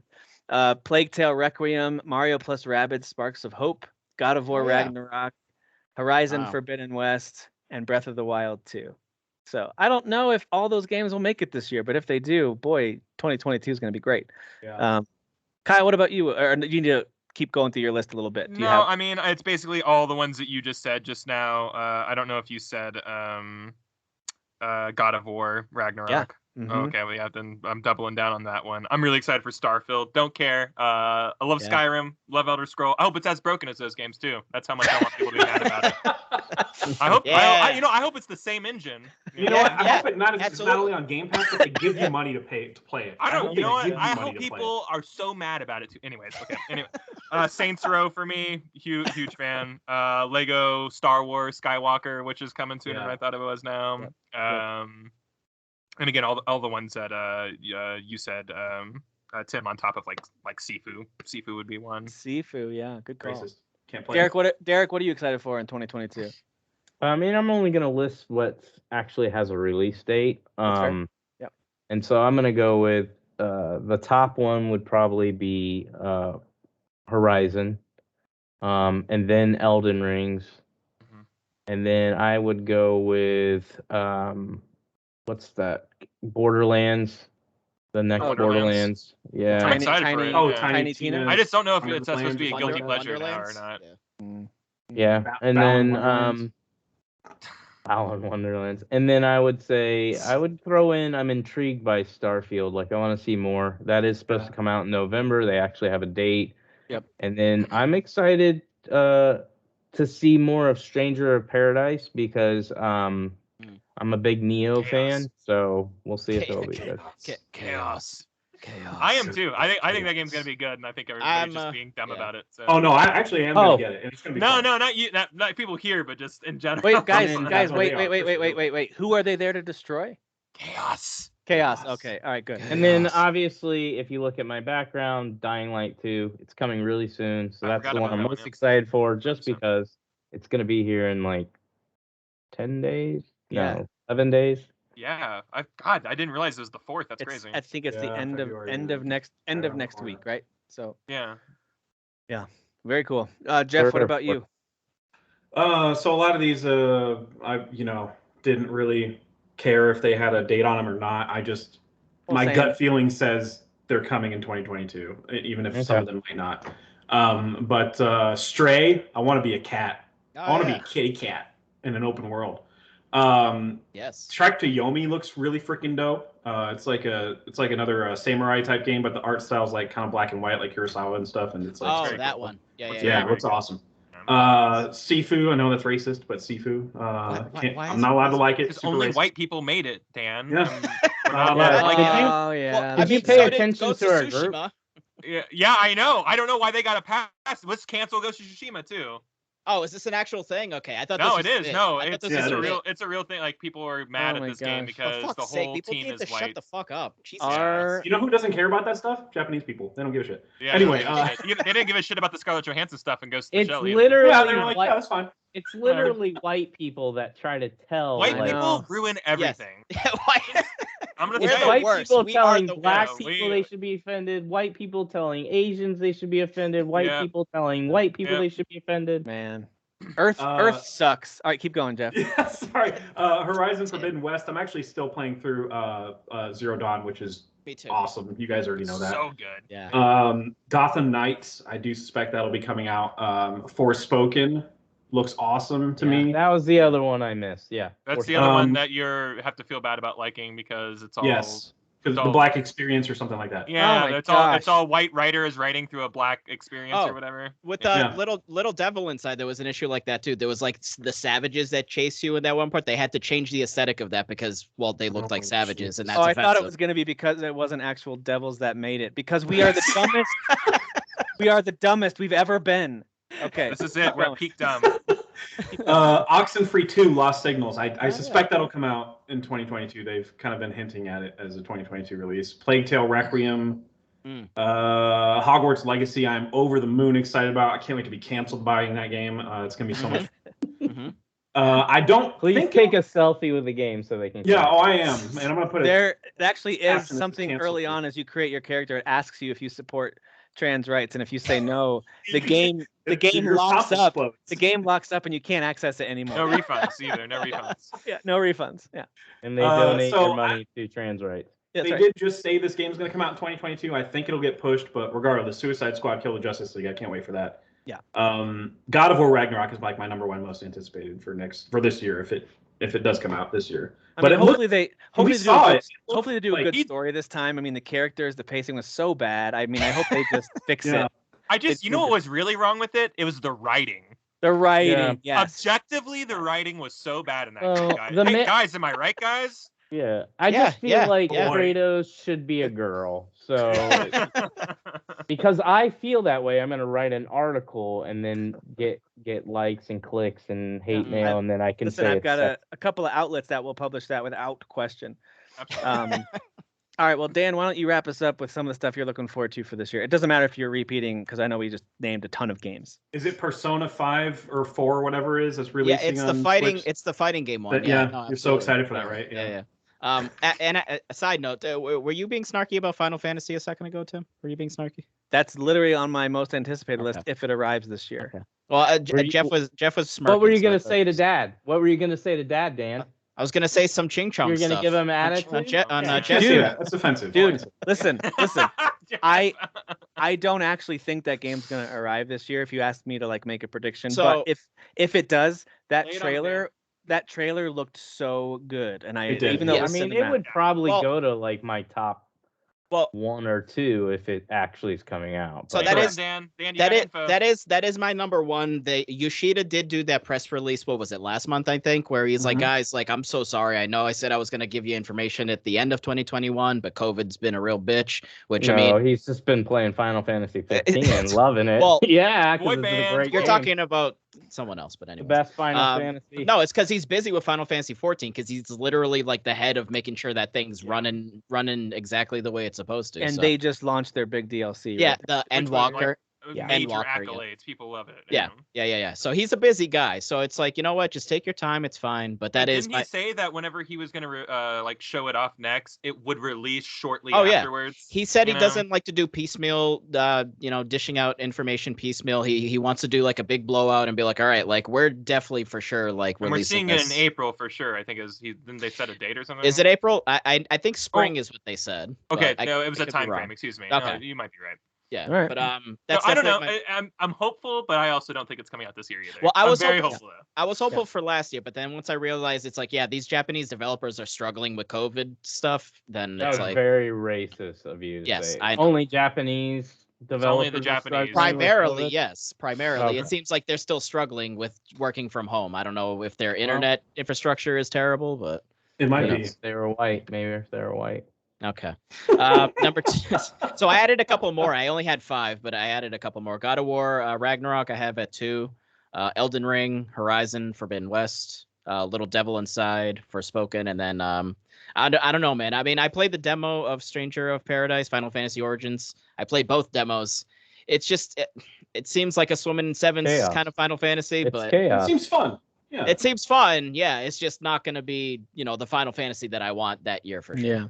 I understand that. Yeah. Something that no one mentioned that could be a surprise, like at least kind of smaller RPG hit is Triangle Strategy. Could end up being a lot of fun. Yes. Yeah, big time. Yes. I'm very excited for that one. And that does have a release date. That's in March, I think. So not for me. Yeah. There's a lot of stuff coming out in March. Yeah. So that one could be fun. But hey, we're only 1 month away from the 2 biggest releases of the year, and that's going to be Horizon and Elden Ring within a week of each other. So can I just point out I think Dying Light 2 is going to splash big. Can I just point out real quick? All right, that's fair. Between Dying Light and Horizon. That's fair. I don't know why I was thinking Dying Light 2 is March. You're right. I forgot that comes out in February. Yeah, early February. Can I just point out that for Horizon originally came out, what was it, alongside Zelda pretty much? Yes. And now it's coming out alongside Elden Ring. Ring. Can this series catch a break? They keep coming out with like these massive games, and it's like, all right, cool. I know that the game wasn't ready, so all props to them for postponing it until it's totally ready. But if they could have delivered it this fall, it would have been perfect. Yes. But I understand that they couldn't. I'm not. Anyway. All right. Yes. Well, that does it for our Game of the Year episodes. Thank you all for listening. Listen, next week we're going to get back into discussing all the news and current stuff we're playing and watching. Lots of shows and movies we've watched over the last few weeks that we've been talking about but haven't talked about a lot in the show.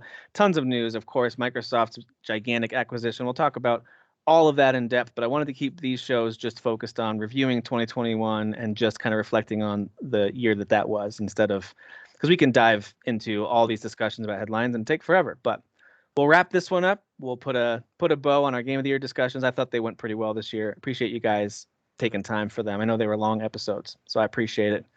And then next week we dive into tons of headlines to catch up on. We'll try to just hit the big ones and stuff that we've been playing. So I appreciate it. Derek, thank you for being here so many weeks in a row. That was amazing. It's been that a was treat. good. It's been a treat. Yeah. So we'll see you in a few weeks. Schedule of not showing up next week. Thank you. No, I was going to say, we'll see you in a few weeks. All the fun episodes are out of the way. Dying Light is like telling you when he's going to show up next time. Yeah. Like when he has an opinion on that game. That's what he's going to do every time, is kind of like put something in the background and lets us know when he's going to be like, this will be the next time you see me. Like, wait, that's Starfield? We're not going to see him until November? Forspoken. All right, guys. Thank you all for listening, for watching. Make sure you like, subscribe, share, smash that subscribe button, guys. Yes, just fucking smash it already, please. Just gotta say it like that. Brought to you by Manscaped. All right. Thank you all for listening. Thank you guys for being here. We'll talk to you later. See ya.